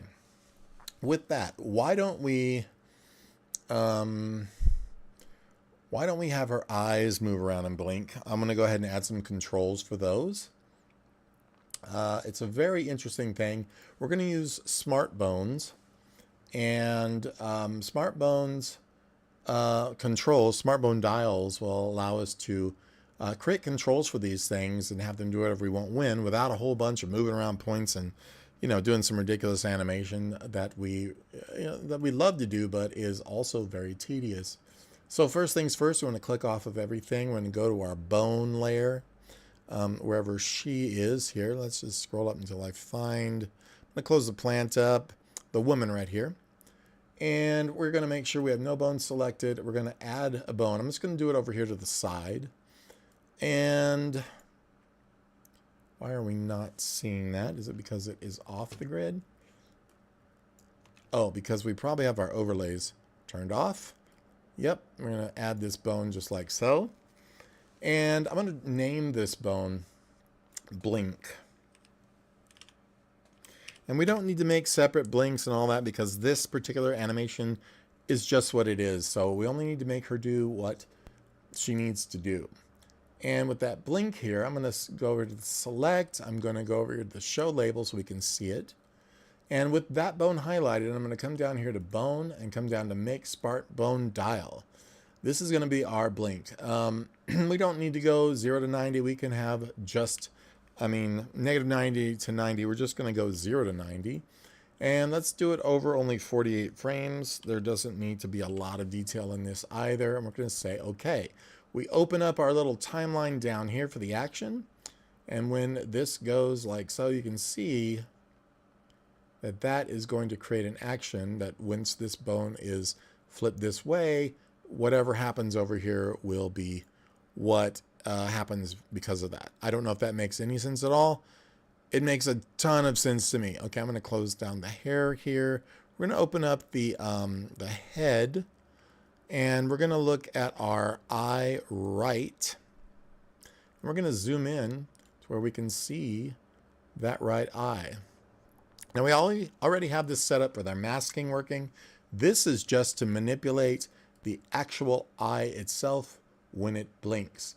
So when our frame is on, our bone is set to that side over here at frame 48 now within this inner timeline, we're going to say that our points need to be in a certain way to look and be closed. So I'm going to pull down these points to create the closed eyelid shape.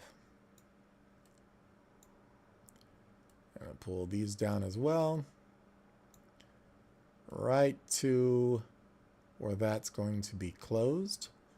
And I'm going to move in, and I'm going to move up the bottoms because I'm going to have her actually close the bottom lid slightly, unless it looks too weird when that happens. I'm going to add, I might have to add another point, or at least control my curve right there. There we go.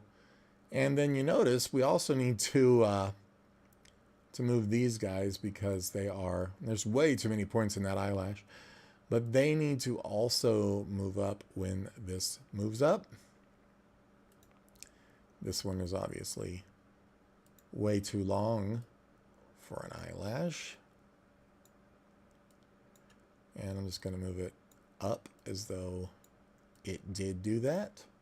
And now you can see when I move back and forth, we should have a nice closing eye. We also need to move the eyelash, because it's left over here, down, like that moves when it does. So let's go ahead and pull this into the corner. Pull that into its corner, wherever that's going to be. And it's one of those things you kind of have to mess with until it looks the way you want it. So I'm just going to pull these guys down because I know those need to pretty much drop where they are. Pretty much like that. And then this is going to need to continue being that eyelash at the top. So I'm going to have to look at this back and forth a lot to get the shape to be consistent, if that makes sense. So I know that's not right, but I'm just testing how wrong, if that makes sense. Okay, so I'm going to make sure this end kind of flips up and these kind of come down in a more gentle way. Maybe tapering off most of the time. Like so. Let's see what that looks like. For the most part, it's pretty good. But we do have a weird kind of crossover halfway through. Or a mess up here. So that's easy enough to correct by just adjusting the little bits. Making sure the details are nice and detailed. And let's see what that looks like now. That's a good shape here, obviously. And not bad. I think it's a little wonky kind of through here. Cool. Now there's this eyelid highlight that also has to blink when the eye blinks. So something else to think about. I also think that that top lid seems to be coming down too low here because I want the bottom to kind of keep its thinness, if that makes sense. There's like a thinner part that when that hits, see how it's dropping below? I don't really want that to drop below. So we're going to go with that eyelash, I think it is. Nope. Which part of it is it that I'm wanting to fix? Is it that? Maybe it is this. Or this? It's this one. Yeah, that needs to come down, but not so far because it's blocking. I accidentally made a duplicate. That's okay. You just drop it back over and all is well. This one also comes down a little too far over here. So in pulling that up slightly, we still retain the thinness, like I said, that we want of this part. So let's see. That looks good. Doesn't look like it changes too much. And I'm noticing this point should not be like it is. So now when we blink, I think that looks pretty good. I think also this should not be in any way the way it is either. So there, looks good. So let's fix that eyelid highlight now. That's that edge at the top. So the lid highlight. It needs to just come down with it when it closes. That's all it needs to do. So I'm just going to start pulling these down just like we did before.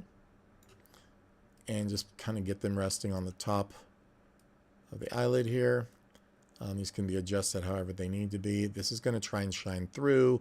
So I've got to be really careful about how far I pull it down. Pretty much just to the edge, though, would probably be okay. And that's fine here. Just going to pull it down until it's got the thinness that it should have. I do not know until I open it back up just how much that needs to be. And we'll find out. So that's okay, but let's see.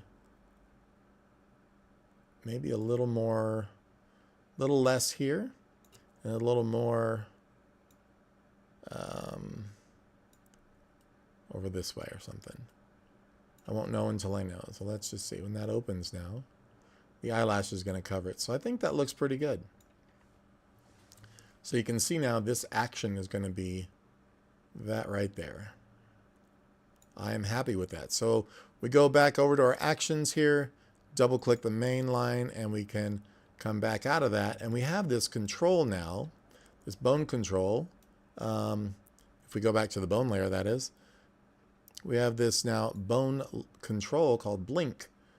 And this right now is controlling only her right eye. But when we move it, we can make our eye blink like a puppet. It's wonderful. I love this program for that so very much. If you guys have never used Moho or you are interested in 2D animation, I would suggest Moho above all other 2D animation software, because in my opinion it's easier and you can get Disney-like results out of it. You're seeing me do it. So that is that eye blink. We need to now go to the other eye. I'm going to just have them blink at the same time. I don't need individuals. So we're going to go back to eye left now and zoom in on it. But before we do that, we need to make sure we are on the bone layer, which we are. And we want to make sure that we go into blink again. Just double click it and we're back in. We don't need a separate bone dial for each eye on this in this case. We just need to make the eyes look the same. So back on our eye left layer, let's just take that lid and we're going to bring the bottom one up just slightly like this.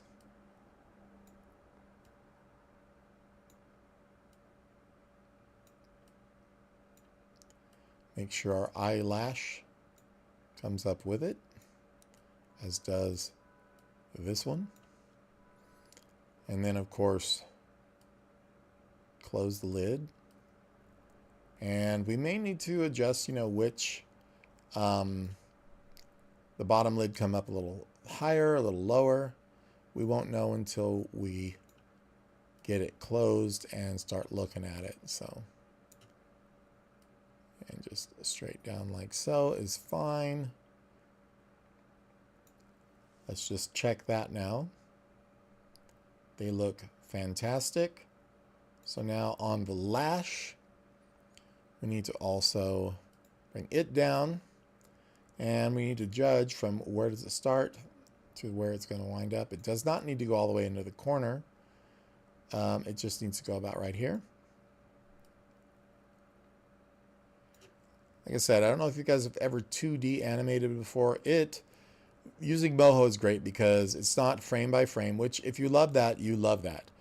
I personally don't. It's very tedious and time consuming. It's fine if you love it.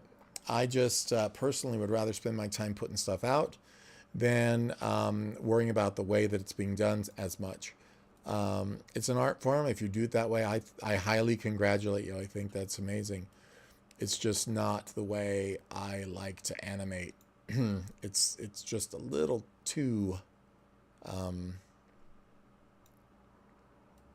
it's a little too tedious for me. So I'm just going to test this now and see. It's not bad. It's not great. So I'm just going to get this a little finer, controlled. That is not horrible. I think it's the outside edge that's bothering me because it's not moving. So that should be like that. And then the top corner should be being brought down. This one. I think that's what I meant.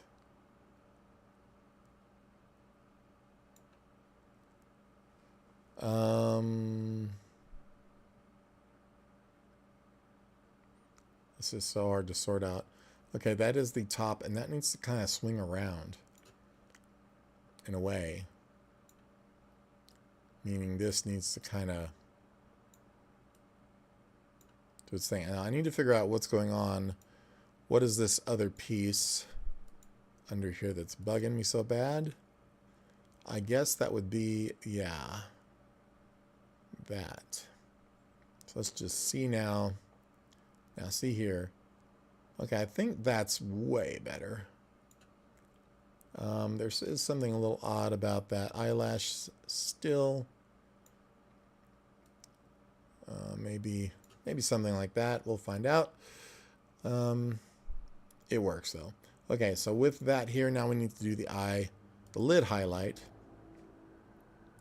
And this is just going to be, like I said, bringing it down and making sure it maintains its overall kind of vibe. Don't want to pull it too low and get it going through like that, because that is just not correct. And to here is fine. We can even pull that back up. And I just want to give it the edge, a little edge highlight that it has when it's open, maybe even a little less. Yeah, I just wanted kind of to do an animation that was peaceful, that made you feel kind of peaceful, because, well, after all, it's coffee or tea. And when this happens, you know, you just need to feel like, she's really enjoying that tea, man. She's really enjoying it. Okay, so back out. That is our blink. And I can go over into our bone layer now again and see our control for that. And now on our frame 0, looks like I put a lot of blinks in. Oh no, that's our regular. Okay, never mind. I thought I accidentally did something. But we can make her blink anytime we want. We can have her eyes half open. Open them really slowly, wide, whatever we want to do. And I think at some point, you know, she's scrolling in here and she smells the coffee a little bit, brings her hands up, and her eyes should be closed there and then back open. So at some point here, I think, boom, the eyes probably should be closed when she's drinking the tea. And then right before, maybe they're open here. So we get a nice slow drink, and then right about here, that's going to be keyframed, and then about here she's got them open again, but maybe less, like she's more calm. Okay, now in the beginning, I think her eyes are still too wide, so on frame 1 there or whatever, we can just give her a little calmer look and a little less high society psycho. And then, hey, if you guys are talking to me, I'm sorry. Let me click back onto there. It doesn't look like it. Cool. But so we need to make her blink a couple times. So I also want to make her looking back and forth at people walking by. So she comes up and blinks, and that must be some good coffee, man. Let me tell you what. We pucker her lips right here as well, and then unpucker them. So that's something we can do next. Let's look for our mouth. Where is our mouth? Face. I'm sure it's in here. There's face highlight, shadow. So that's just the face. Here's the mouth. So we have 2 lips. Go figure. Top and bottom. And don't think we have any. We have a tiny little bit in here for that. And then the top lip, I think we have a white highlight on. That doesn't matter. So let's just say when this comes up right about here, I want her to start making that smooch face.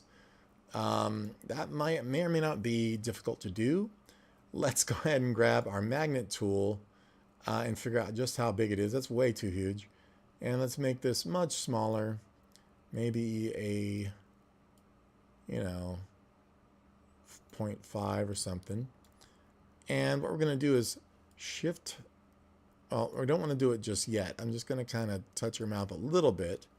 And we want to do the bottom and the top here. I'm just going to adjust to make a keyframe.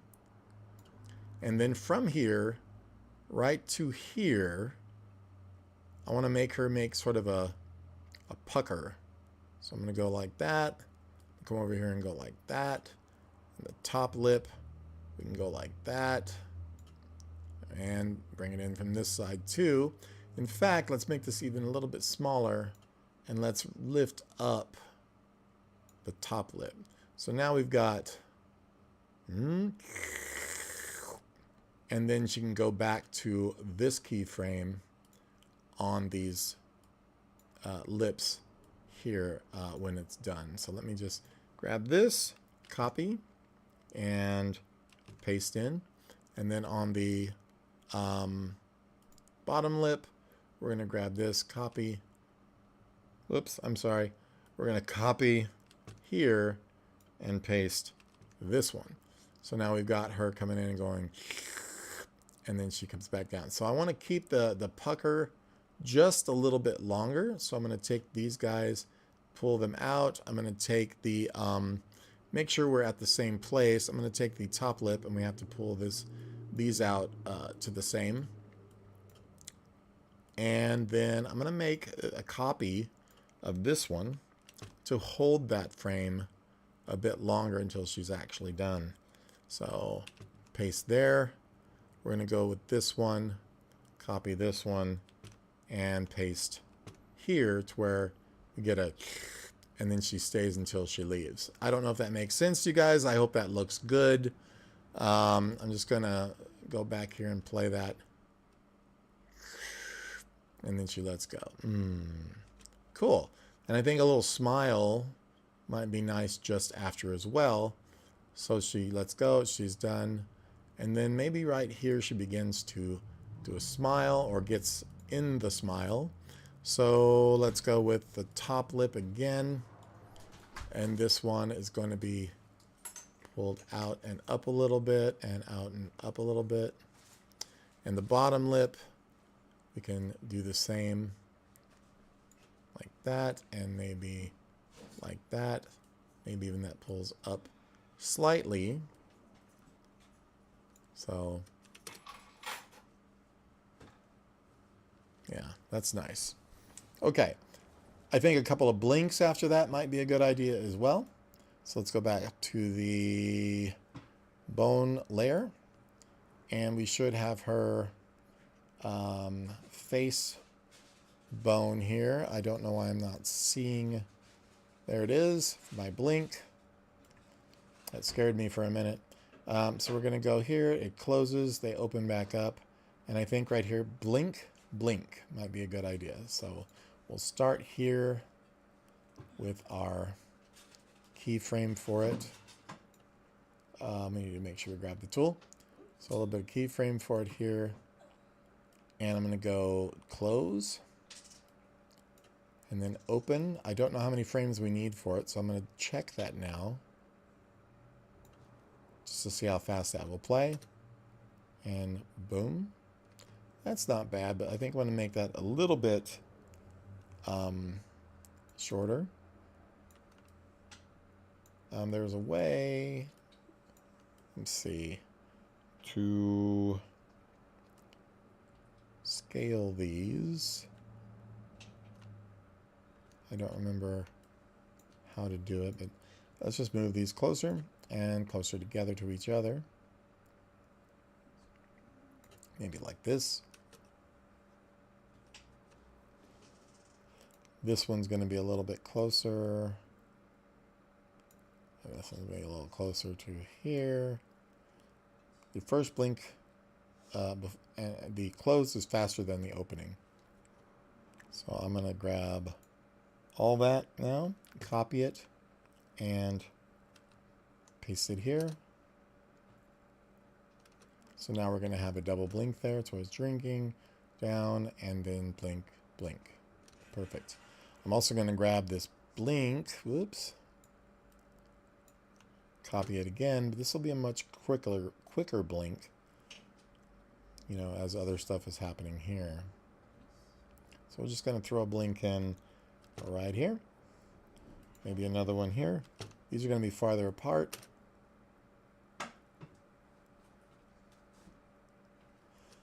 And I don't want this giant psycho eye, so right here, need to make sure on this frame that we are back to a bit calm. And a little bit more calm here.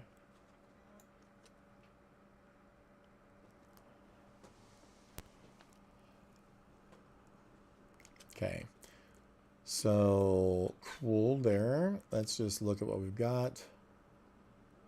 I have no idea what's happening now with that. Let's just find out. Why is that happening? I do not know. A hand. Did we paste this on the wrong layer? I think we did. So let's undo all of these.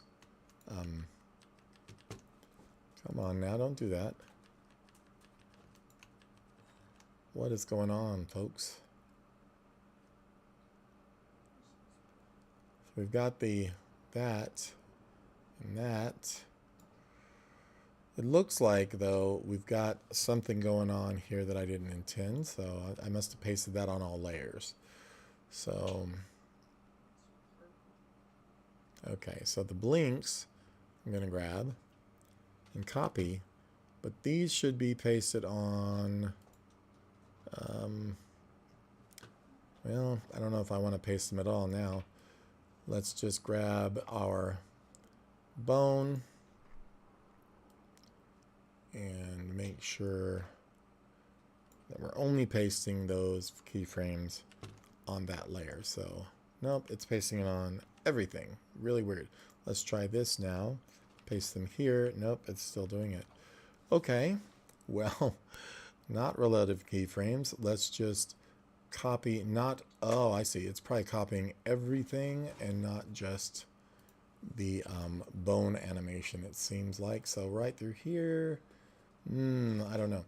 But what we're going to do is we're going to create a new keyframe there.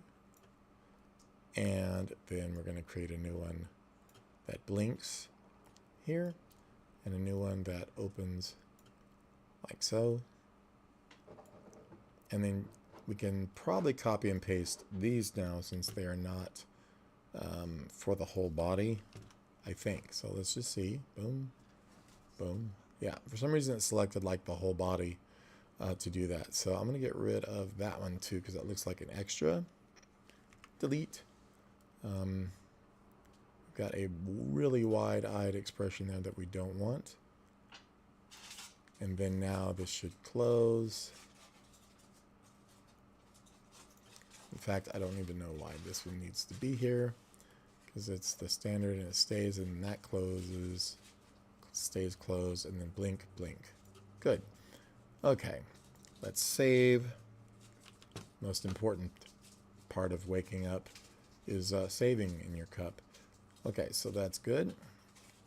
And now a little, we need some head motion, which means we'll probably have to reposition the cup stuff and everything. We need some hair motion when that happens as well. Maybe a tiny bit of body motion. So let's just see. In the beginning there was light. We're going to grab this. Maybe. That's a keyframe for that. That would be equating to a keyframe for this. And by the time we get to here, let's just make a little bit of an adjustment and a little bit of an adjustment that way. We're going to go ring and maybe this way slightly and this way slightly. And it just kind of gives us a body shift that maybe is important. Gives a little life. There we go.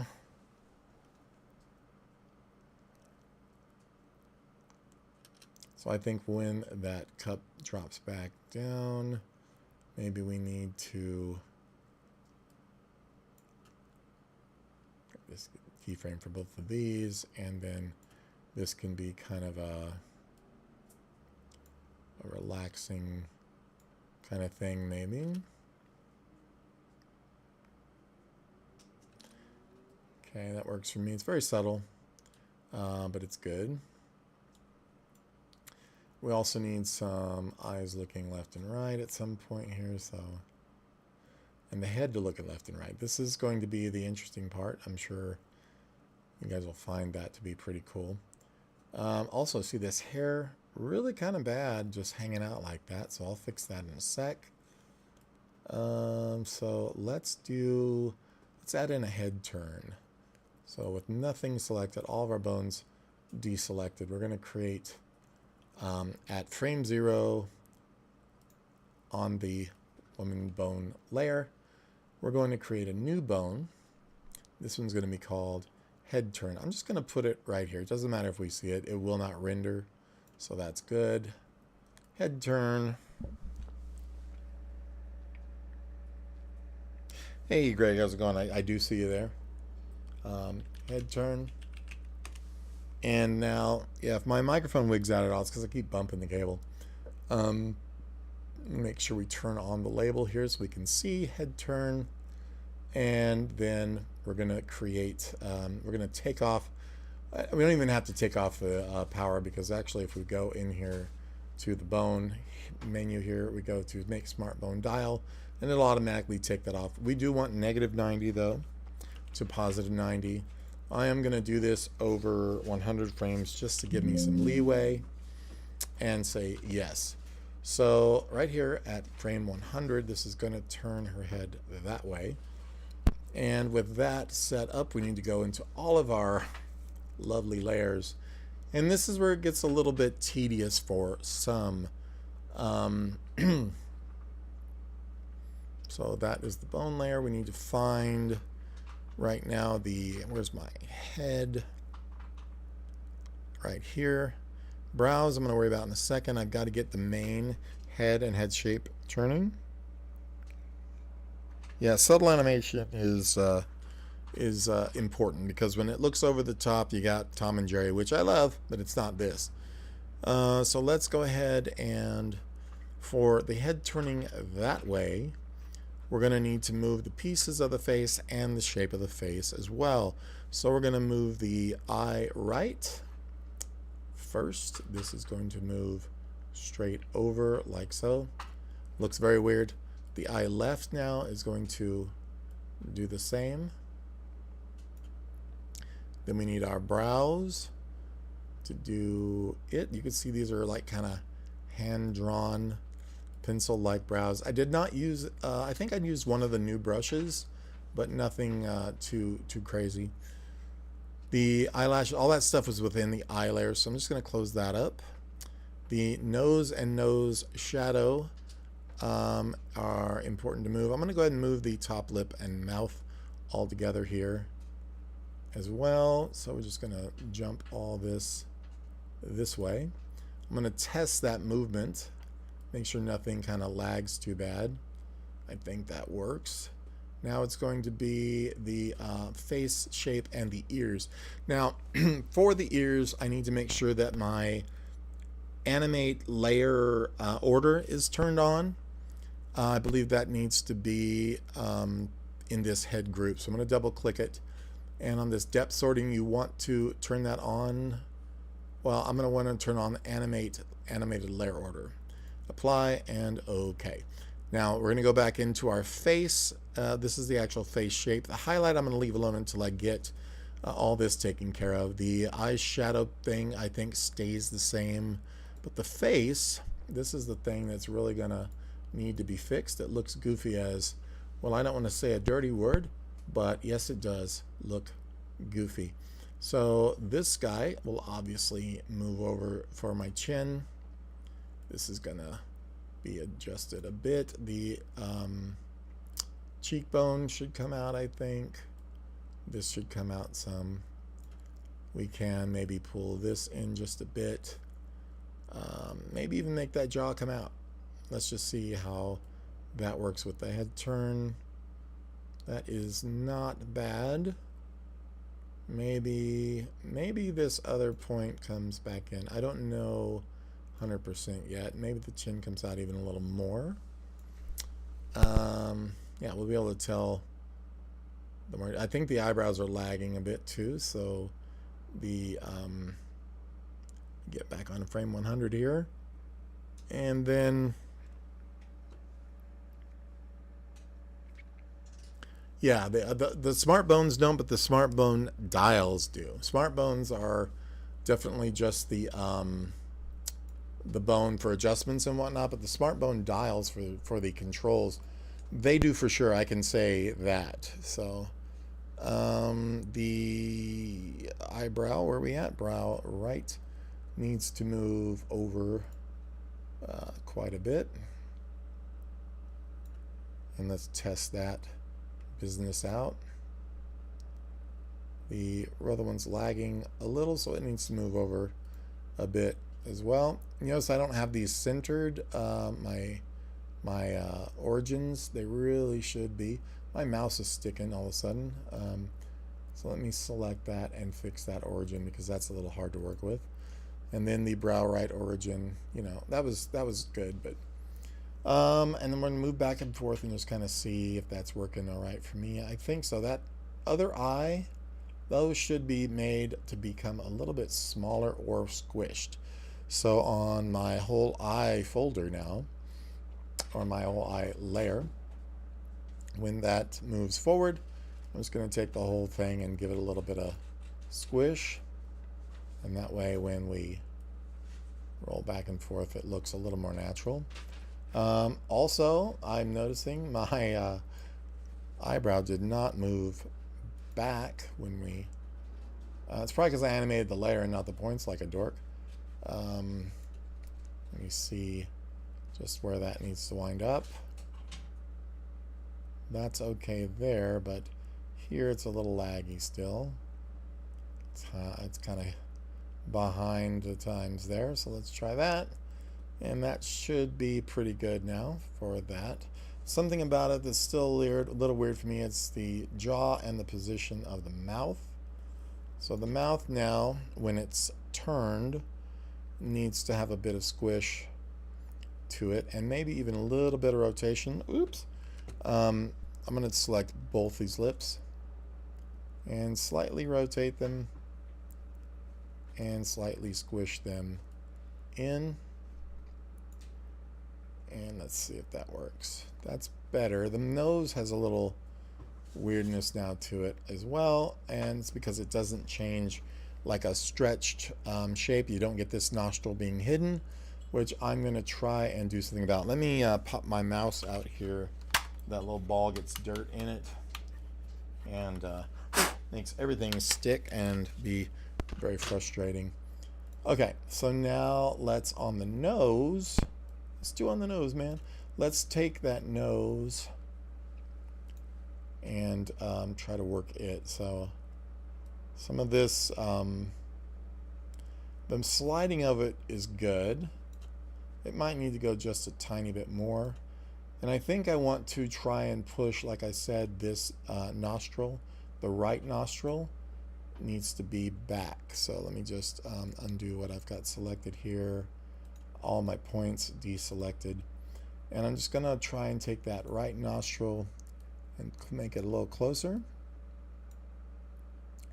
This one can even do that. And this one can actually stretch out a little bit, like so. Just kind of feel more, not squash and stretch, but, you know, parallaxy. And even the tip of the nose, I think, could come forward. Let's kind of hide this bit. That tip of that nose could come forward slightly too. And then let's work on this nose shadow, which should be, let me turn its type. It says multiply, but I don't see it multiplying, and that could be just because we are in this smart bone setup here. So I'm going to go back to the main line, go back to the thing, and that could be just because like the preview as well. Let me make a preview after I save to see if that's what it is, because yeah, it's not see-through on my nose there. See-through on my nose there, yeah. It sounds like a country song, but it doesn't. Let's see. Yeah, see, you can see through the nose, I believe. Yes, we're good. as far as that is concerned. Yeah, that's working for me. My depth of field, like I said, is still odd. I don't know why. Okay, so we can now make her look that way. Let's go back to head turn 2 now, and we're going to bring that up to frame 100 right there as well. And now we're going to make her turn the other direction. And we're going to grab the eyes. So eye left, I think, should move first, straight over, and I'm going to squish it this way. Probably shouldn't be squishing that pupil, but we'll fix that too. The eye right now can move over this way and probably be even squished out a little, stretched out. The brow left, I'm just going to pull that over to somewhere like this, and then the right one is going to yank it over same level, something like that. I'll have to figure out exactly where these go. The nose shadow, I think those are all, those need to go over, and this one obviously needs to maybe even flip at this point. So I have to decide where that happens though. So somewhere along the lines here, probably about there, I'm going to flip the nose and then get it positioned back this way. The nose shadow now is going to have to move to a better location. So at some point, see, that's going to flip. But before that, we've got kind of an issue. So as long as this comes up and is, you know, like so, it's going to be a little bit of a pain to get this to flip at the right second, but it's a little distracting in my opinion to do it that way. But it's also because I have this on smooth and not linear, so if I take all of these frames here and click this to linear, they won't have the drag. It's very important that you don't have a slowdown, you know, when you're doing this. So let's go to here and let's see, does that look weird? Let me see. I can't tell. I think it still needs to move over some more by that point. And when it gets here, maybe even a little more. Whoops. When it gets to there, then it will continue on. And at this point, obviously, needs to be reconnected or recorrected. And then we need to fix those lines of the nose itself. And just come in here and shift these over. I think this should poke out more at this point as I get on the other side. These can be tucked away a little bit more, and then this gets tucked away more, of course. Sorry, my mouth keeps whistling. It's weird. And this can extend out some, and this can extend out just a little bit. And then I think that shadow should go over. It's see-through, you know, on the other. So now we're going to take our lip, top lip, and the bottom lip, which I called mouth, and we're going to move those over, and we're going to squish it just a little bit like that. I think that's all I did. Oh, I rotated it slightly too, I think, like so. And then the face shape is the, like I said, it's the big one that can really be odd and wonky. So we're going to grab the chin first. That might stay. This could go like so. That could go like so. This is going to pull out farther. And of course, this one can maybe be more rounded. That one gets wider in the back as well. Not that we'll ever see that. And this could even do that. I don't want to make her have a big old ugly jaw or anything. Not that people with big ugly jaws are ugly. Okay, and then I'm just going to test this because I know that's probably not perfectly on or anything. Nose is a little strange. It works, but it's I think the mouth or the nose is just a weird shift. So that nose flip probably needs to happen more here because that is just not right at that point. So let's try it again. Let's grab the nose and we're going to, that's the standard. So as this comes across, I think the nose should flip there. And as far as that flip happens, where the key is for that, I'm now wondering myself, I think I did it here. So let's just grab both of these and slide them back. And now boop and boop and boop. Okay, that works for the nose shadow. I think the flip of the actual nose, though, needs to be here like so, and then in the next frame we will shift that as an actual flip of that layer, which we'll need to, of course, shift everything back, including the nose shadow. No shadow, no shadow. I'm moving over a new no shadow. No shadow, no shadow. I know, it's stupid. Okay. That is okay, but not there. That's really odd what we're doing here. So that's my nose shadow. It does not need to be moving that far. Let's worry about the nose first, because the way we have this set, it is flipping in the right place, but it is moving incorrectly. I wonder why that is, because the nose itself shouldn't be doing anything here. There's no keyframe for it. Weird. So we've got that. We've got the flip there, though. And I think when that happens, the nose shadow flips.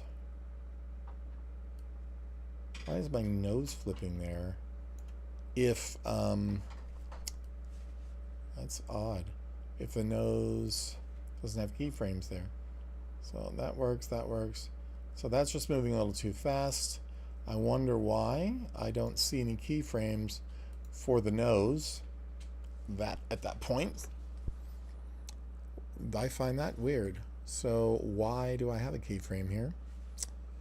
There must be some type of flip keyframe. There's my flip there. Yeah. And for the nose, I don't have one. The nose shadow, I don't have one. That's weird. So let's go into the nose.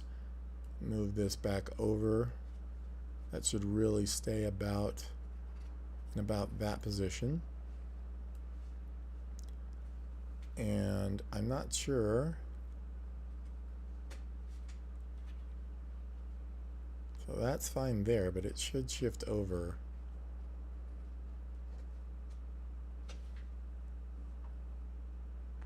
Move my frames. And then nose shadow. Yeah, I don't see where my keyframes are for this flip. They should be down here on the bottom timeline, but I'm not seeing where that would be happening at. So let's just move back. That looks fine. That looks fine. Yeah, I think that works. Nose feels like it moves up a bit here, though, which never is okay. So let's just bring that at that point slightly down. Bring it down. Bring it down. Whoops. Let's grab them all to rule them all. And we're gonna put that down. So what do we say here? Oh, I do it all the time, you know. Set keys versus smooth. Looks very nice. Oh, thanks. It's tedious as heck. I'll tell you that much. Just need to make sure also that in the next, yeah, I think it's because I've got relative possibly on, and that's what I want for this. But And when I forget about that, it screws me up. So let's grab these as well and move those down too. Now, yeah, you see that moves up and that moves down a bit from here. I don't want that up. I want that down as well. And now the shadow should also be lower right to there. That little bit, those little bit of tweaks make a huge difference. I'm sure everybody agrees. And then to frame 100, I need to make sure that that nose shadow is perfectly on, which it is not. As you can see, I think it didn't even flip. I'm not sure that this is flipped. Let's see how it's because we have this. These keyframes are not set all to linear. I highly recommend that. That's better, but still not perfect. So that's moving faster than it should. Odd, because there is no curve to that. It still works though. And, you know, not trying to go 1000% perfect, I guess. And I know that's what it is, that relative keyframing. Can really throw you off, man, if you're not aware or remembering that you've done that. No shadow. Relative keyframing is for when you keyframe something and then you want to go back and tweak it overall but not tweak the details, and it'll let you do it as relative keyframing, which is really handy because it keeps you from screwing up a lot of stuff. All right, so with that, let's go back into the main line, and now I can hopefully turn her head back and forth and have it not look absolutely horrid. So let's go back up to the bone layer and adjust these here. So that's our head turn, and that's our head turn. So looking good. So now we need to worry about the hair turning with the head. So still in head turn 1, we'll go back in. Now we're going to work on the hair. This is the part that it can be the most frustrating in my opinion. So let's go frame 100 because this is a 100 frame head turn. Let's go back to frame 100 there. Yeah, relative keyframing will destroy your life or save it, depending upon if you remember to turn it off and on or not, for sure. So this is going to be this side hair, the upper, the hair front there. All of that should be able to shift over. I'm going to give this an origin to follow though. And this all should be able to shift over. I might have to stretch it out. Let me just double check where that's coming from now. Yeah, it works fine. And I'll probably give it a little bit of a stretch maybe. And it's going to look funky and weird for a bit. So this side now, and I probably should have broken this up a lot differently, possibly. This is going to shift this way and just keep it on the eyebrow. Let me see how horrible that may or may not look. Okay, I think that's okay. And then of course I'm going to squish just a bit that way, so we get a little bit of this turn kind of feeling. I'm not really caring for the shape of her face. I think I need to pull this jaw up or round that out or something. We'll worry about that in a bit. Plus the ear is going to make it look funky until they're involved. And this eye probably needs to drop a little bit on that turn, I think too, because just the way her head's sitting. We'll see, but I think overall that's okay. I got to keep the hair part right above that right eyebrow. I'm sorry, the left eyebrow. And I think that's okay for me. I'm not hating it. There we go, like something in there. And if everything seems to shift apart or look stupid, then you know I'll just trash it, delete it, start over. Kidding. Now we've got this low hair section to worry about.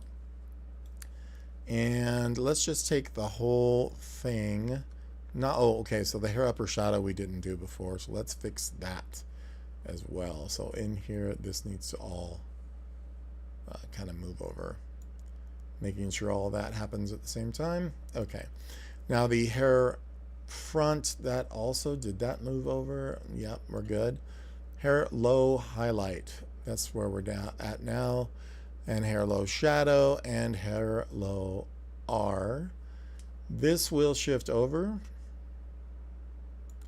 Possibly stretch out a little. I'm just going to do a small amount and bring it back. Bring it down. And then, like I said, all of this will be adjusted individually shortly.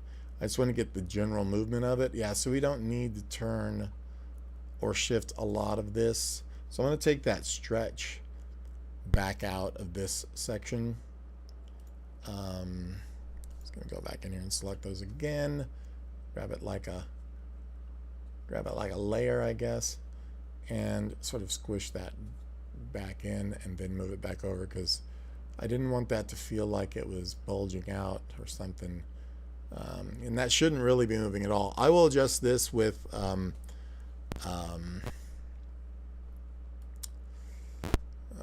I don't know, smart bones, or just animate the points back in, because that really shouldn't be moving out as much. I'll have to readjust that, but I think that's fine. It really shouldn't. Yeah, that's good. That's much better. Not bad. And it could actually move backwards because the head is turning, and that's probably what I should be doing with that. In fact, let's take these other parts, the upper here. You'll see what I mean. And with this, use that magnet tool, which is actually handier than a lot of people realize. We're going to open this up a little wider.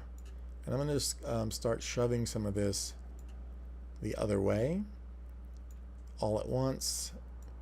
And get that in there. And now, when that turns, it should be a little more... Yeah, that moves backward instead of forward. We could even pull some of this that way. Uh-oh, I must have a keyframe somewhere. Let me undo that. This probably needs to make sure this is over on 100, which it's not. So let's just go vroom and back on 100 here. Then we'll magnet that over a bit. This can magnet out a little bit, probably. Let's see what happens. And we can, I think I'm on now. Turn. Yeah, that works. Now the back of the head's got a little bit of a flat issue, but that's because we need to probably either puff that out or bring out that back hair. Not that she has back hair, but I think you know what I mean. It's find her hair back. I don't know how well that's going to work, but it was here really as more of a shadow kind of situation than anything. Yeah, see, that's more of a darkness of the hair. So I think what we need to do is go back up to the hair rights, the one that's in front here, and pull some of this stuff out. Like that highlight really should be kind of... Oh, and you know what? I have a mask on that highlight, so let me pull the hair, this one, out a little more. I'm going to use the magnet because it just moves stuff a little nicer. This can go like that, then this can stretch out like that. I mean, all day long you can just kind of warp it around. So that way when she turns, it's not as horrible. That lower left, I mean, yeah, this part over here needs to obviously be fixed. So let's find it now. That is not this, this, or this. That is the other one down here. And lower hair left, right here in this folder. And we're going to take all of these, and we're going to take our magnet here, and we're going to shift all of these inward. Kind of like that. I hope anyway. And let's just see if that works for us. Yeah, I think I can live with that for a rough. And I'm going to take that lower or the back hair right here. And that needs to be, of course, adjusted in some too. We don't want to be revealing it for no reason. So now we've got this happening. I'm going to zoom out and kind of get a better look. I mean, that works, except for the back of her head still looks a little flat. And I think her head kind of leans out oddly in some way. It looks kind of like a fashion kind of ad or something, but I think it's got to do with her eye on that side. So let's go ahead and find her eye. We've got to fix the ears too, because that's not helping. The eye, I'm going to do the ears first. So the ear right should be pushing backwards as the head turns. So let's go ahead to number 100 or to frame 100 and grab that. And I don't know why my timeline's red. It's probably because I'm moving the folder. And we're just going to pull that back like so. So now when we turn, get that ear to reveal. And what I'm going to do is bring this ear to the front layer-wise so that it's pops in the front of the head. And that's why I turned on that animated layer order, so that when we do this, we need to figure out just where or when that's going to happen. So about right there, I think. I'm going to take this ear left, and we're going to bring it, I'm going to close up the face here. We're going to bring that ear left, and we're going to bring it on top of everything, still in the head layer. Boom, and it'll bring that up. You see how that happens. And when we get over to frame 100, right about here, this now can be in front and over somewhere like where an ear might be. Maybe that's okay. And you see you got this sort of, and it's probably over actually a little too far, but you have this layer order business happening. I need to make sure also it's not at a weird height, which it is. I moved it upward, unfortunately, so let's move it down a little bit. Matter of fact, we might rotate it forward a little bit. Let's see. I think that's not bad. The jaw is what's killing me now, because this really should be a rounded shape, and I think that's her face. So let's find the face. Hopefully this isn't too horribly boring, guys.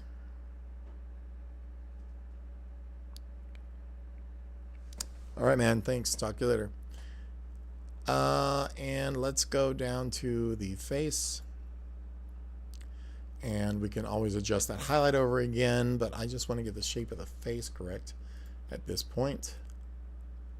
Maybe a little more in, like so. And then the highlight, of course, needs to be brought over some. And we don't have to move it by points. We can actually move all the points.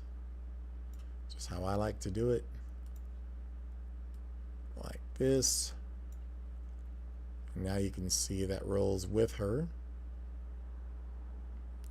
And in fact, let's move it back just slightly so we don't get that. And we can always pull this forward like that. I think that's working. Yeah. Maybe that ear pops up a little too early.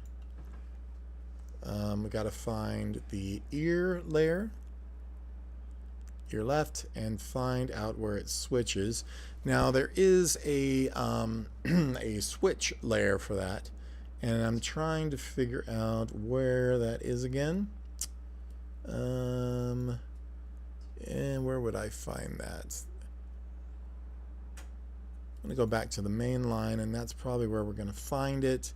I'm going to select that ear layer. There should be a switch for that. And where did it go? And you know what? It's not going to be there. It's going to be in the it's going to be in that head turn. So I just need to figure out where it is. I forgot where they put that. It's not a switch though. It's a layer order. And I know that exists somewhere. So let me figure out where it happens. I'm actually not seeing it happen down here now. Ear left, ear right. So that moves correctly, but then it pops over right there. So I don't know where this happens. Align layers, actions, style. I'm also not seeing it. Oh, okay, there it is in my layer order, which is happening. There is a little timeline for it though. I'm trying to figure out where I'm gonna find that at. Is it here? Nope. Is it motion graph? No, it is not here either. I will find it eventually. I just don't know where they have it. It's not important right now. I'll fix that later, but the time is off. So anyway, so I think overall that looks pretty good with the head turn going this way, except for the fact that I feel like her head is a little flat right here. I want the back of her head to sort of pop out. So on that, probably on that hair layer is when we're going to have to change this. The upper right hair. That there, and the hair shadow and the hair front. This is probably going to be the one we're going to have to go ahead and change the shape of. I'm just going to grab some of this, push this back, grab some of this, and this. And then I think the highlight now, we definitely need to change. So the upper shadow, I think it's going to be fine for the moment, but then this highlight is going to kind of be pretty important. I'm just going to make our magnet a little smaller, push some of this around.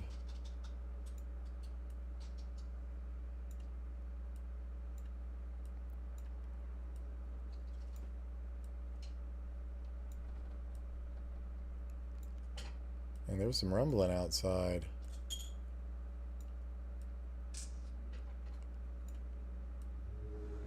Something like that. And then where's the white highlight there? No, that is that we've got. This is probably okay for the moment.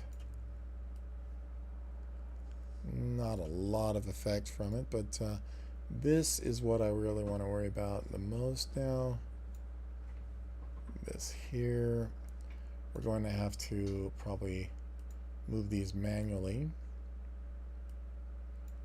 to really get this the way it needs to be. This is just a stroke on top of the rest of the hair.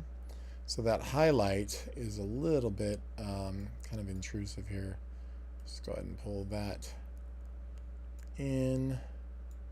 And I'm going to want to change the curve there as well. This one to a sharp. That helps. And I'm just going to try and look and see what's happening from here to here. I think that's okay that it's kind of doing what it's doing.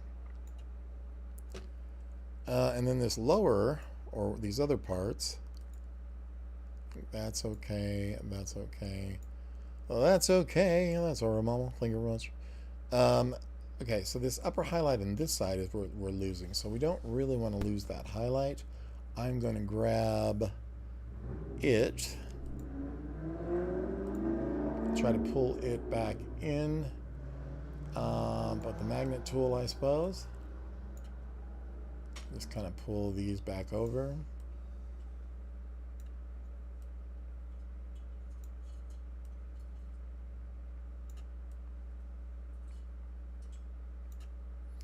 So something like this. Looks good. I just am not liking that eye for some reason on her right eye is bugging me. I'll fix them in a bit. The upper shadow here also needs to be moving. I don't think it is. It is. It's good. And then her front right should be okay as well. That is not horribly bad. Maybe a little more puff out since she's facing the right. And then our hair low highlight. We're gonna double check on this dude. It's okay. The low hair shadow, that I think probably needs an adjustment. Maybe not. That low hair right. Overall, let's see what it's doing. Yeah, I want to play with that just a little bit. I'm going to pull these guys back together here. Maybe pull that back in. That way we've got a little bit of dimension change as it happens, so it feels like it's rotating. Very important that that feels like it's rotating. Now this lower one in the upper front is giving me a little bit of trouble as well. So this stuff over here, that's going to be lower, isn't it?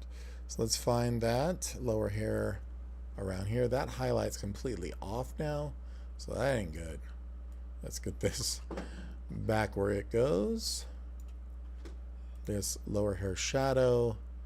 Oh, you know what? And I did this, unfortunately, not on frame 100. So let's go back to 100, 210, and get this lower hair highlight kind of back where we want it, ish.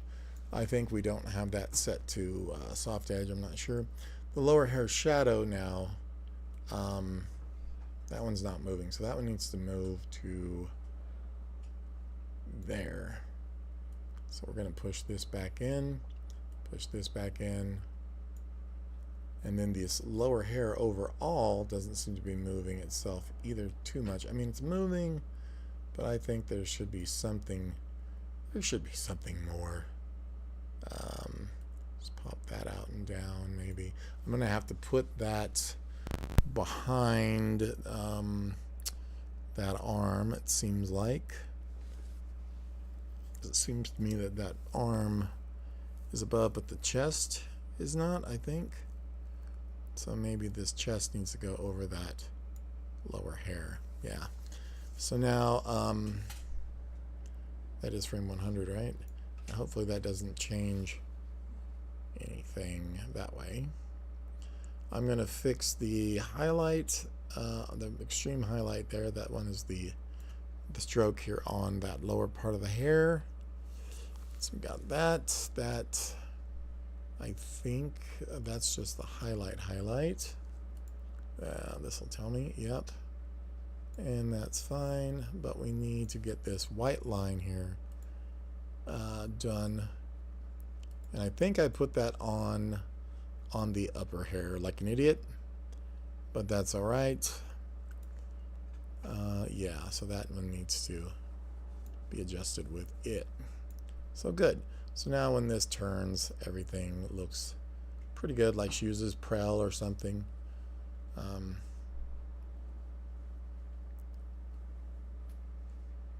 That's not too horribly bad. Her eyes are a little funky, but that's just probably because of for one, the wideness of them. And right here, I'm also going to lift up this little section slightly. So I think that's another thing that's a little strange, is right through here, it just sort of drops. Let's see. Yeah, that's not bad. That's not bad.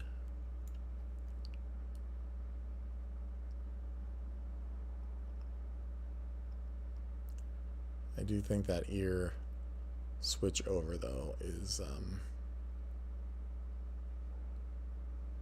a little wrong, so I'm going to find the frame right there. That's where it switches over, and I'm going to take that and put it back, or I can move the layer out a little bit. So I'm going to grab the points of it, not that one, the ear, left. I'm just going to pull the it out a little bit. That way when it switches, it's a little more subtle. Yeah, that's much better. I think I like that. So back to here, let's try the head turn 2. And face-wise, that's good. And let's go to frame 100. And I'm just going to click on our layers here. Not sure I like the face shape change.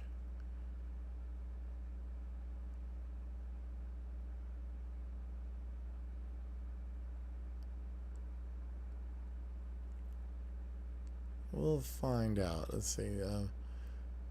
I think it's that left side is a little weird. So, I mean, her right. So let's check this face. Where are we at?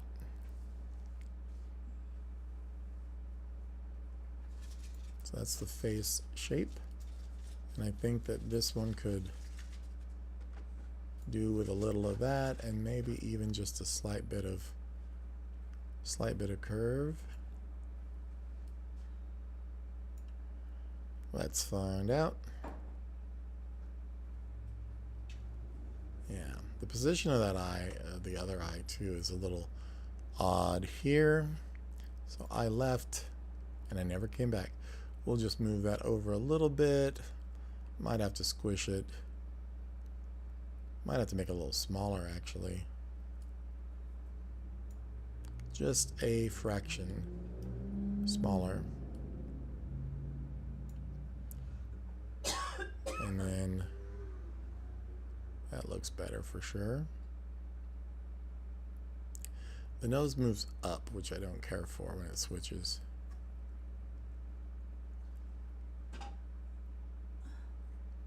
And it's got a lag, so that's because it's got that interpolation is set to smooth and it's not linear. So we're going to go here, and we're going to go linear, and we're going to get the shadow. We're going to go here, and we're going to set that to linear. Now when these move, they should look more correct, except for that little bit, and that is going to 100. I bet you it's because the overall head turn also has linear. So let's just kind of look at the top lip. Set to smooth, needs to be linear. The mouth is set to smooth, needs to be linear. I always forget this until it's too late. So that will be much better overall. And then the face highlight is not changing, which I'm kind of surprised about. Oh, going that way, it's not.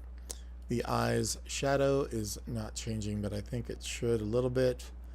Let's go to frame 100. Set this to linear. It at the very least needs to move over.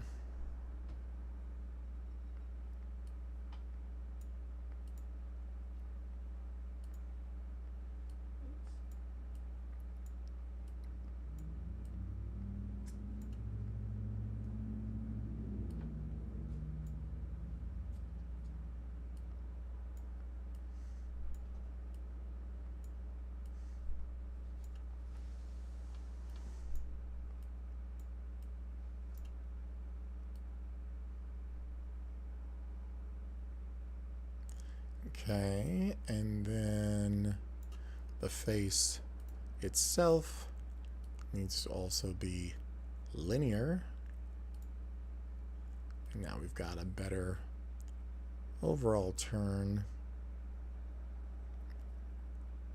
I don't like that it goes up. The nose goes up a little bit. That's what we have to fix next.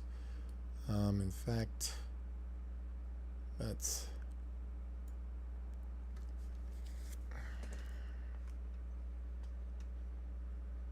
Just come down slightly there, slightly on. Let's undo that.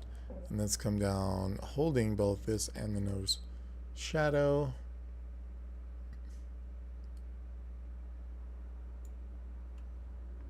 I'm being haunted by a nose shadow. Okay, and then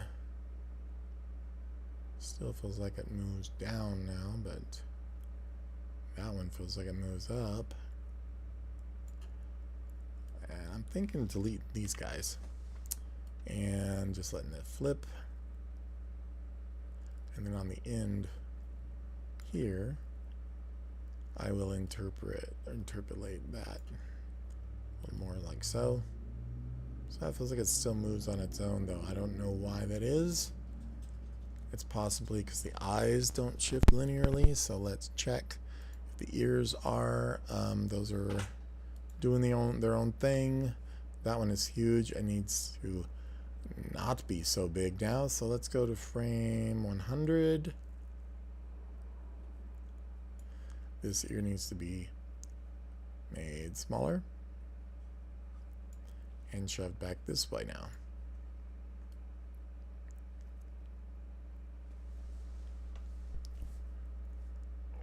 And here, this ear will now need to move in front of the face. And that probably should happen. Let's not do that.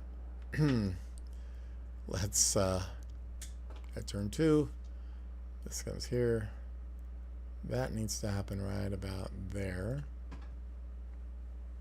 So ear right goes in front of the face. Nope. Head turn 2. Ear right needs to move right here in front of the face. And slightly out.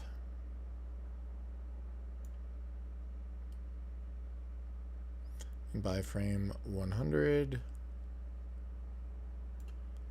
needs to be over quite a bit. Let's find out how bad that looks.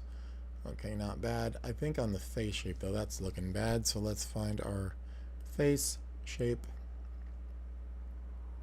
Select, deselect everything, and just pull this back in a bit.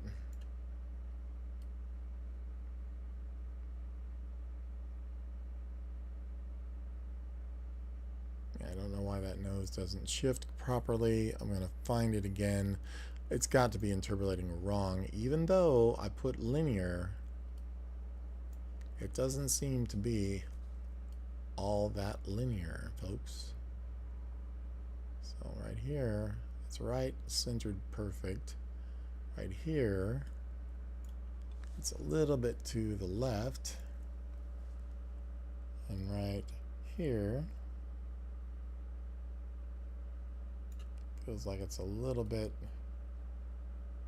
over. Let's see. Let's fix our shadow here now again.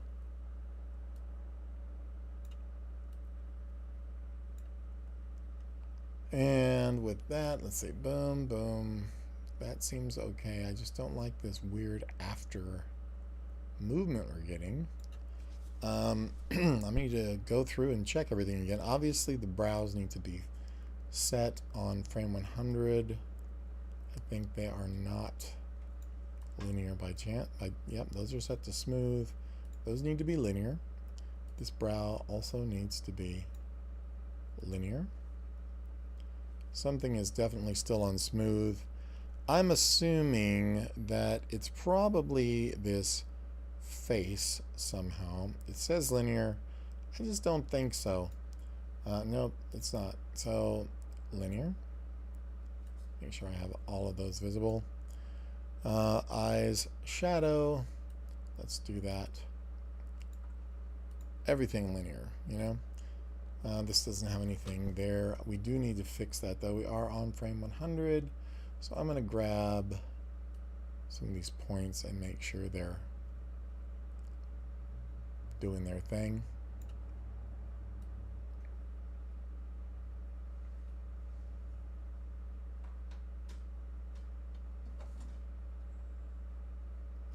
Maybe not so much there. Let's pull this back like that, maybe like that. These must be linear. And I think my face shape and my eye movement also must not be linear. That is there now on that, so that looks good. I think the nose or something just seems a bit off. So let's try our ears again. These must say linear. They do not. Let's go to this ear, and it says not linear, so linear. And let's check the mouth, which I have a feeling is not, but it is. The nose, again, I'm going to check everything, and it says it is. The nose shadow says it is, so that's good. The eye, I bet, is not. It is not, and that's where our problem is. So smooth there, and this one has to be linear also, which it is not. That is on smooth. Let's check if there's anything else. The brows, I think, are I'm pretty sure those are linear, and the brow here linear. So that should work better now. When we turn, I can see that it does. The brow position, though, is not correct. So that's going to be just a little over from that. So let me change brow L. Move it over a decent amount. And see if those work now. Looks good to me. With that,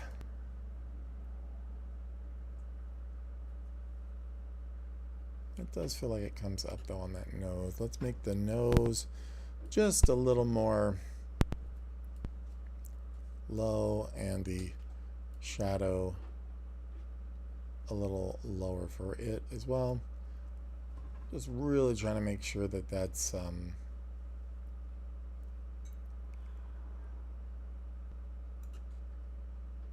all correct.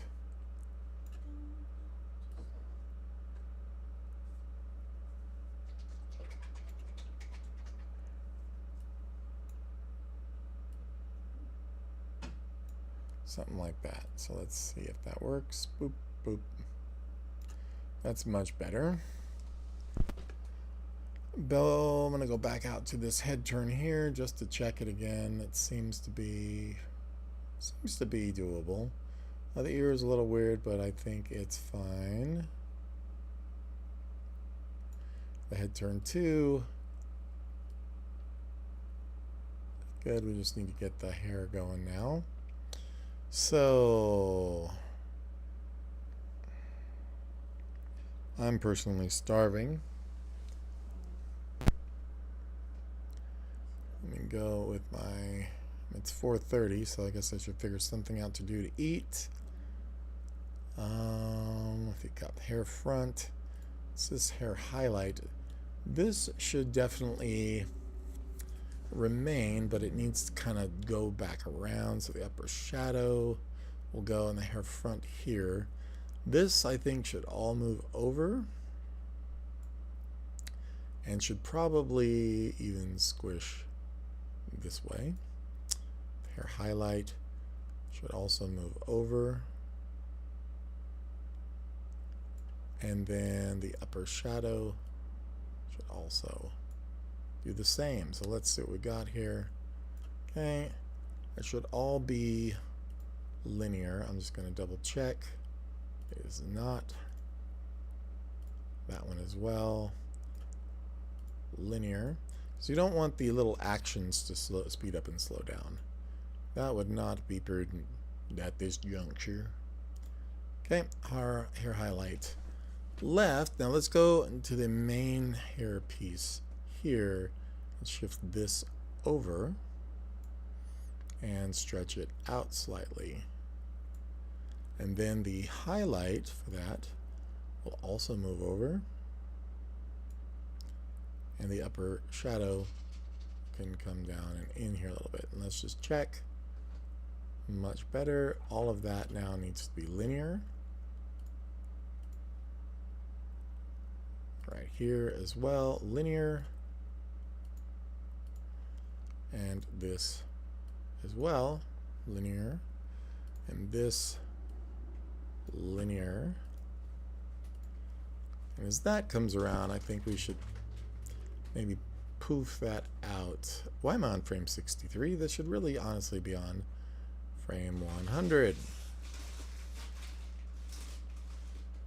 And all of these keyframes should be here.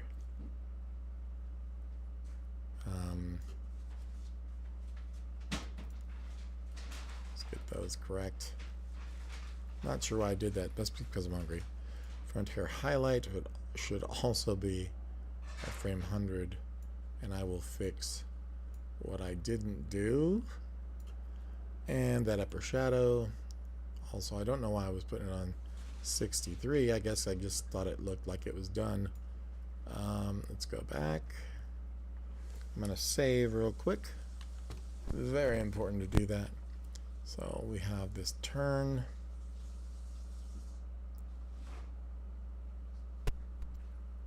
And here, I think that looks like it's moved enough. Just want to make sure that the highlight doesn't look like it's doing anything weird. It should probably move back a little bit. It's a little too in your face, as it were.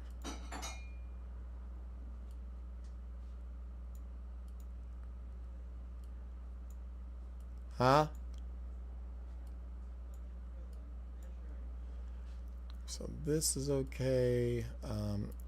Probably want to even pull the hair down a little bit on this main portion. So we could come in here with our lovely magnet. Pull this forward some.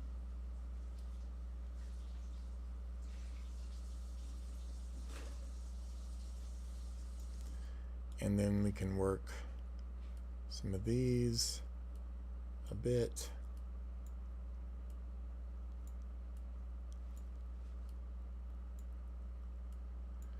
And maybe pop some of this out because that's going to be the back of the head coming out now as this comes around.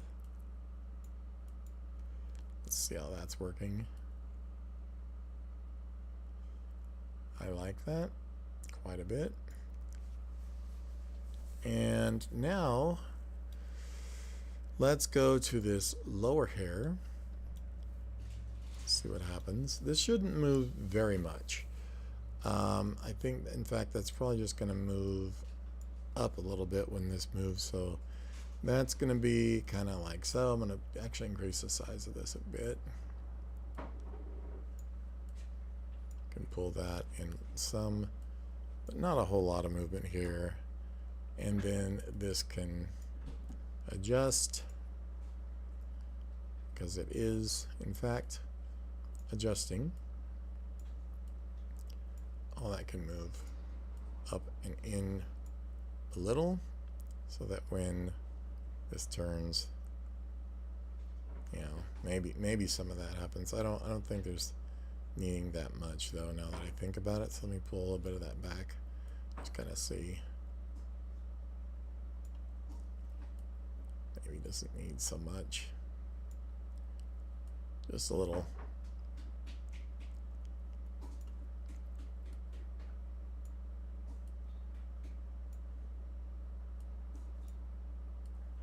Probably messed with it too much at this point now. And let's go with that higher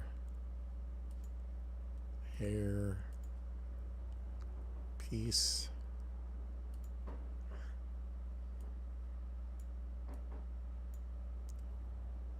Put that here at on 100.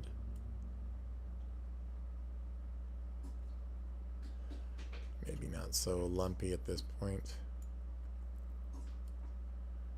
You know, just a little volume that comes up there. I think that works. Let's go ahead and go back to the main line and check our bone layer here. and that everything works. The head turn,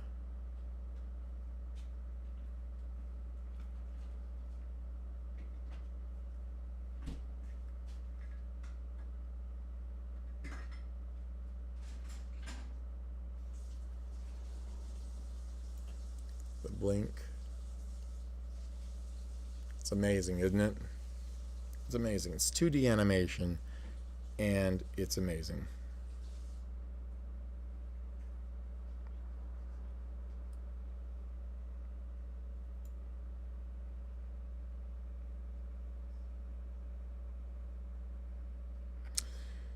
All right, so I'm gonna flip on this little light. I realize I'm kind of sitting in the dark here, you guys.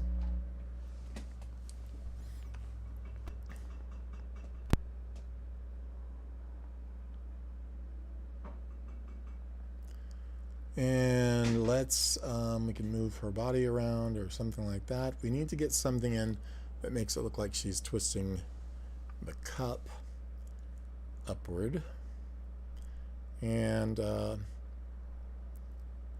let's go ahead and have her look back and forth real quick at an animation. So we're going to start here.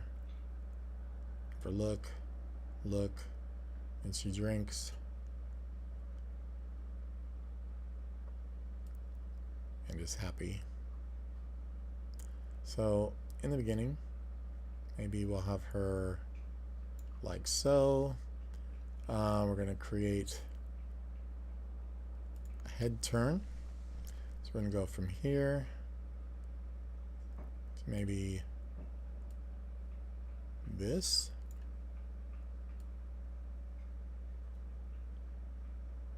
And then from this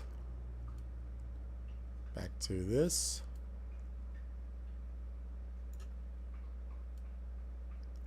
And then back to her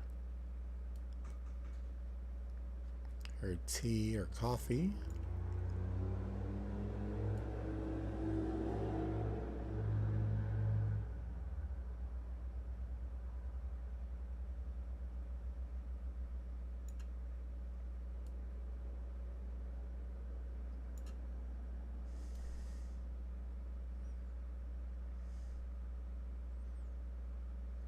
Okay, let's take a look at it timing wise now.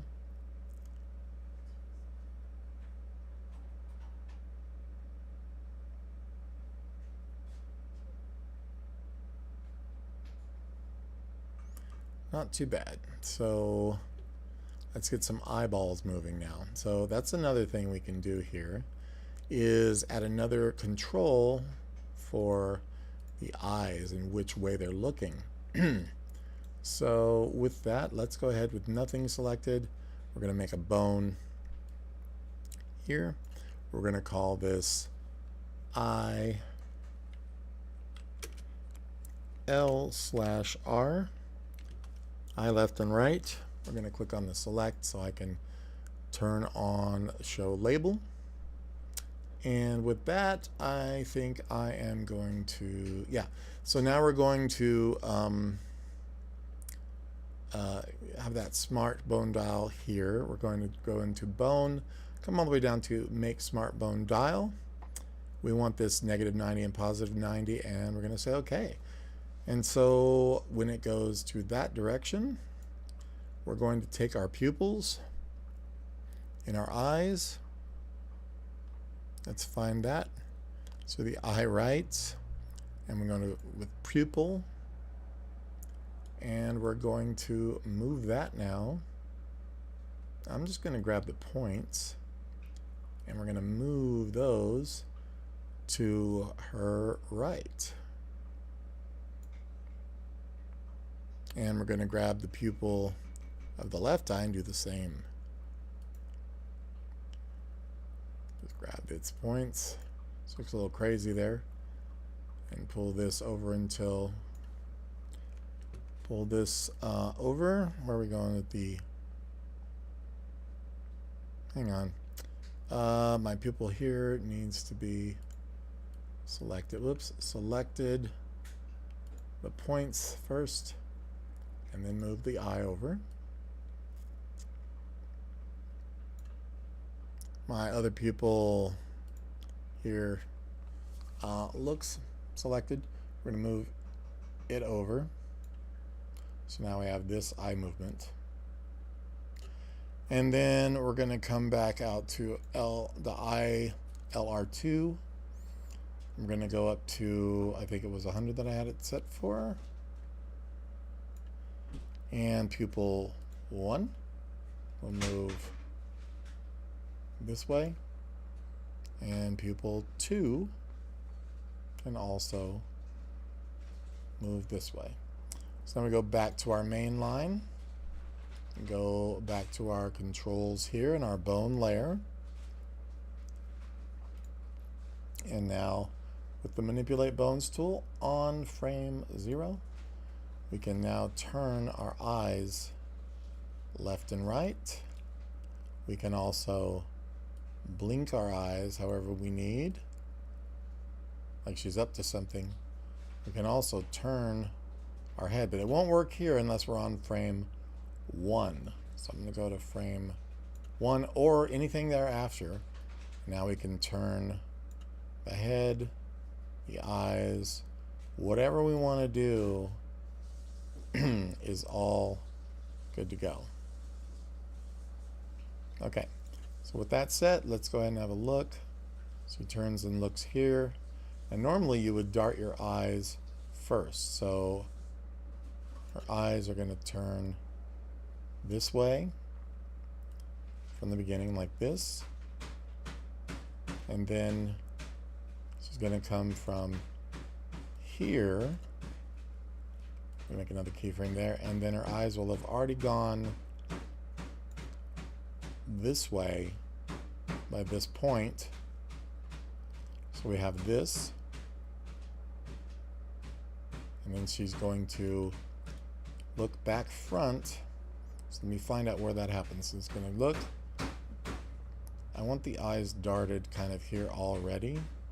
So maybe our eyes here start back here, and the darting has already happened up to this point. So let's look here, like boom and boom, perfect. And then right here, make a keyframe, and then I'm going to make our eyes back to the front here. So now she can drink that good coffee. I really am thinking of having her head tilt down a little bit to drink. I think that would actually make her look a little better. So with that, let's make another control. This is head turn. We're now going to make a head up, down. So we're just going to add a new bone at frame 0 right here. None of these bones render, by the way, so don't have to worry about that. So head, tilt. Tilt is up, down. Tilt is I don't know what. So let's fix that. We're going to click on that and show the label so we know which one does what. And we're going to click on bone, make smart bone dial. And we're going to say how tilt up, down, 100 frames. Fine. So this is going to be the head going down. And it's just like making the head back and forth, you know, left and right. We're going to take all of her head parts, or face parts, and move them down, basically. So I'm going to close the eyes and the eyelid, you know, both those eyes. And we're going to move the mouth downward. We're going to take both parts of the mouth, and we're going to just at frame 100, I want to make sure we have all the points, and we are selecting both layers. Apparently not, but I want both. There we go, I think. I'm going to grab this and move it down. We need both, actually, so I'm going to grab the top lip, or the bottom lip now, and we have to make it, bring it down as well. I want to make sure they look like they're just moving down. The nose and nose shadow, I'm going to grab those by layer here, like this. Nose and nose shadow. I don't know if that will work. Yeah, it does. I want to make sure we have the same distance though between the nose and the mouth. As a matter of fact, that's got to be even closer when they're tilted down, if nothing else. Just a little closer. And then we're going to take our eyes, left and right.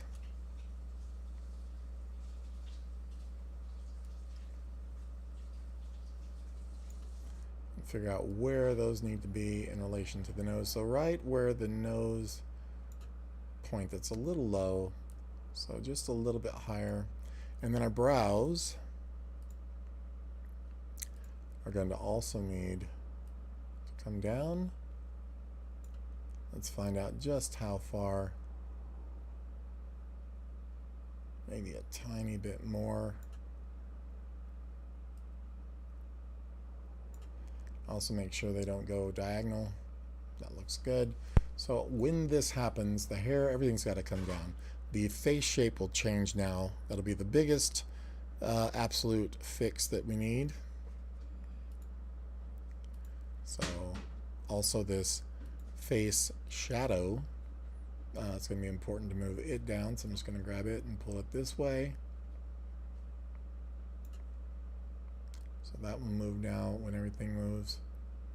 And then the face shape. So this is the one that's going to be super important. I want to make sure that it looks like her here. And then when it comes down, it doesn't get too weird. Because it is easy to do that. Your jaw and stuff moves farther away as your head comes down. So this might even tuck up a bit. This might tuck up a bit. This might actually come down now that I think about it. Let's find out. That works. It's not going to kill me. I'm going to pull these down slightly. These down slightly. Pretty much all this will change shape a bit. This will probably get more round as the top of your head is more exposed. The hair is now going to make a huge difference here. I'm going to leave that hair on the side to kind of, I don't know, just, you know, it'll be fine. The top one is the really big one here. So let's go back to right here, that highlight, the upper shadow. Let's move the actual hair.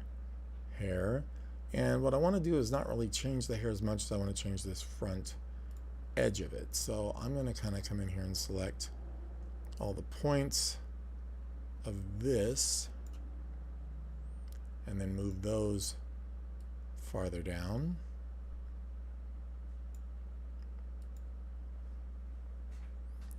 The highlight can stay and the shadow should probably come down now that I think about it. So let's grab it and move it down. So now we have the hair moving the face. Now I don't want it to come inward like it is. So I'm going to try and make that kind of go. Let me just check without looking at the red. I think that's fine. I think that works. Okay, it was the shadow piece I was looking at. It was kind of throwing me a little bit. Move that like that. Okay, so this hair front, there we go. The hair highlight over here. Let's get the main hair piece as far as this goes. And this one needs to kind of stretch down as well. So I'm just going to grab kind of like these pieces here and move all of this downward. See how that plays. Great. And we can even adjust a little bit of this at the top to change shape slightly as well. Maybe bring the center point of this up a bit more. We can stick, whoops, we can stick a few of these other points higher up, like this one. Yeah, maybe that moved that slightly. This moves, this one slightly, and so on. We get a little more dimension as this rounds out. See what I'm saying? And then with that, let's take this and this. This can come down like that.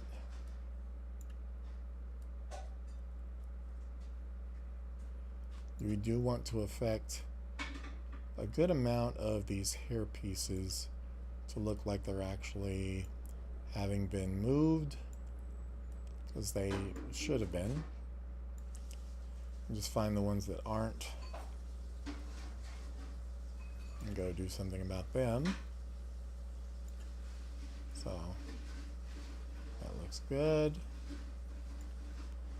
So I'll kind of adjust a few points here.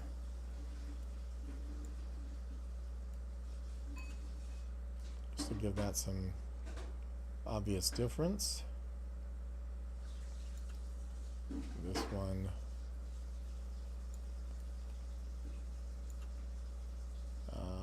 where we got, there's one piece that's not moving at all, so that needs to change.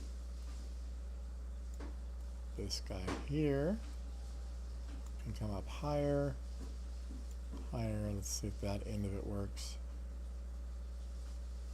Yeah, that's working now. Okay, cool. And then let's see about the highlight of it. Can adjust slightly. The shadow part might need to come down, which yes it does. So back on frame 100, we will grab pretty much all that shadow. Just move it downward. And then the highlight, I think, is probably okay. It's really going to stay as a highlight, We could move a couple of points just to make it look as though it's being redrawn, which is always, not a bad thing. This kind of thing. Just in a couple of places, slight variations. And then, yeah, that works. Okay, so let's double check now on this part. Don't know that that part needs to move so much, but maybe just a little. We could just move a couple of points just to change some highlighting maybe or something.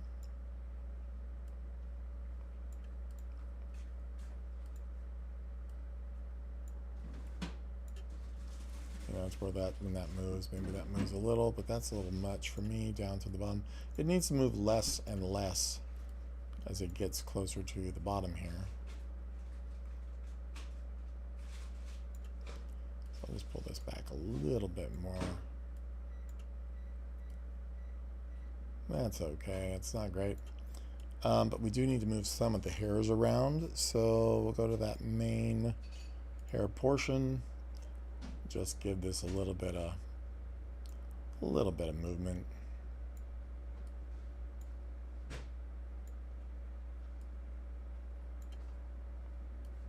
Just so it's doing something. Yeah, when that moves, that's perfect. In fact, let's go a little bit of the inside as well. We've got a few points here that wouldn't be hurt to move. Perfect. All right, so let's just take a look now. We've got some down movement. Now we need the upward movement. I don't think we need upward movement at all. So let's just worry about the down. So we've got her looking around, doing her thing. I kind of want to change her face shape here. She looks around. And then right here, we go from this to a head tilt. So we're going to come down with the bone layer selected, we're going to adjust this as a keyframe, and then we're going to go there. I'm going to tilt down into the cup like this. Beautiful.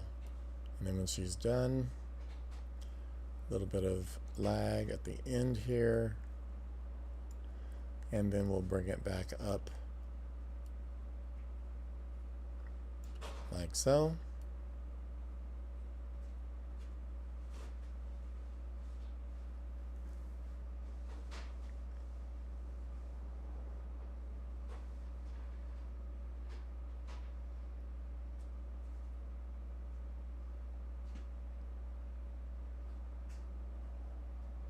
So now I think the cup might be coming a little bit too, maybe too high, I don't know. Let's go back to where our lips are doing that pucker. And this is saying here and then here, which is really good. We're just not seeing it now because of that cup. So let's find the hand. Let's go to our bone layer. And we're going to want to move the hands here. So make an adjustment on them. In fact, so that's all good. That's all good. But boom, boom, boom. And then up to that point, I'm going to grab my root here. I think I'm going to pull that slightly down. So let's get rid of this one. See what happens when we do that. I also do not want that one, but this one is fine to here, and then we want to hold that one. Did I just get rid of my camera? I did. Let's not do that. So we're good there. And this is going to be the target. So I want to copy this guy. And we're going to go here, hold, and then drop. So we're going to maybe hold till about there, or here, hold, and then down. So that we don't want though. We don't want this angle stuff. So I'm going to make sure it stays in the hand, there, and down.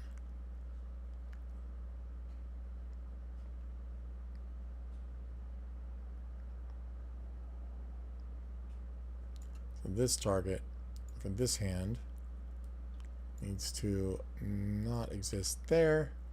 This needs to go from here to still here.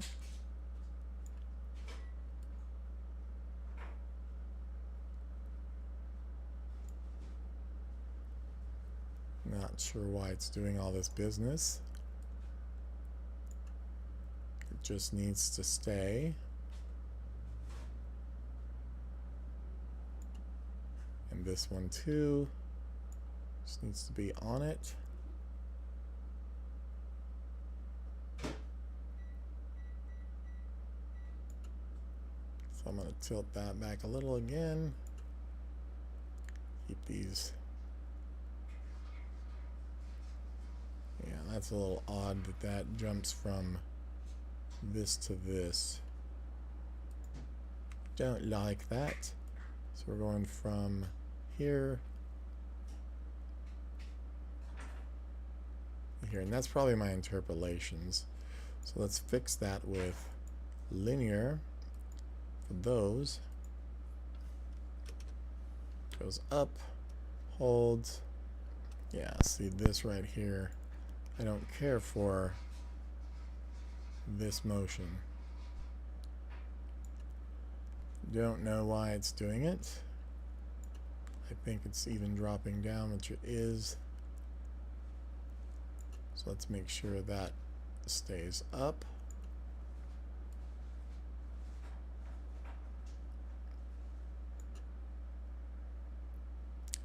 Let's just kind of watch the whole thing.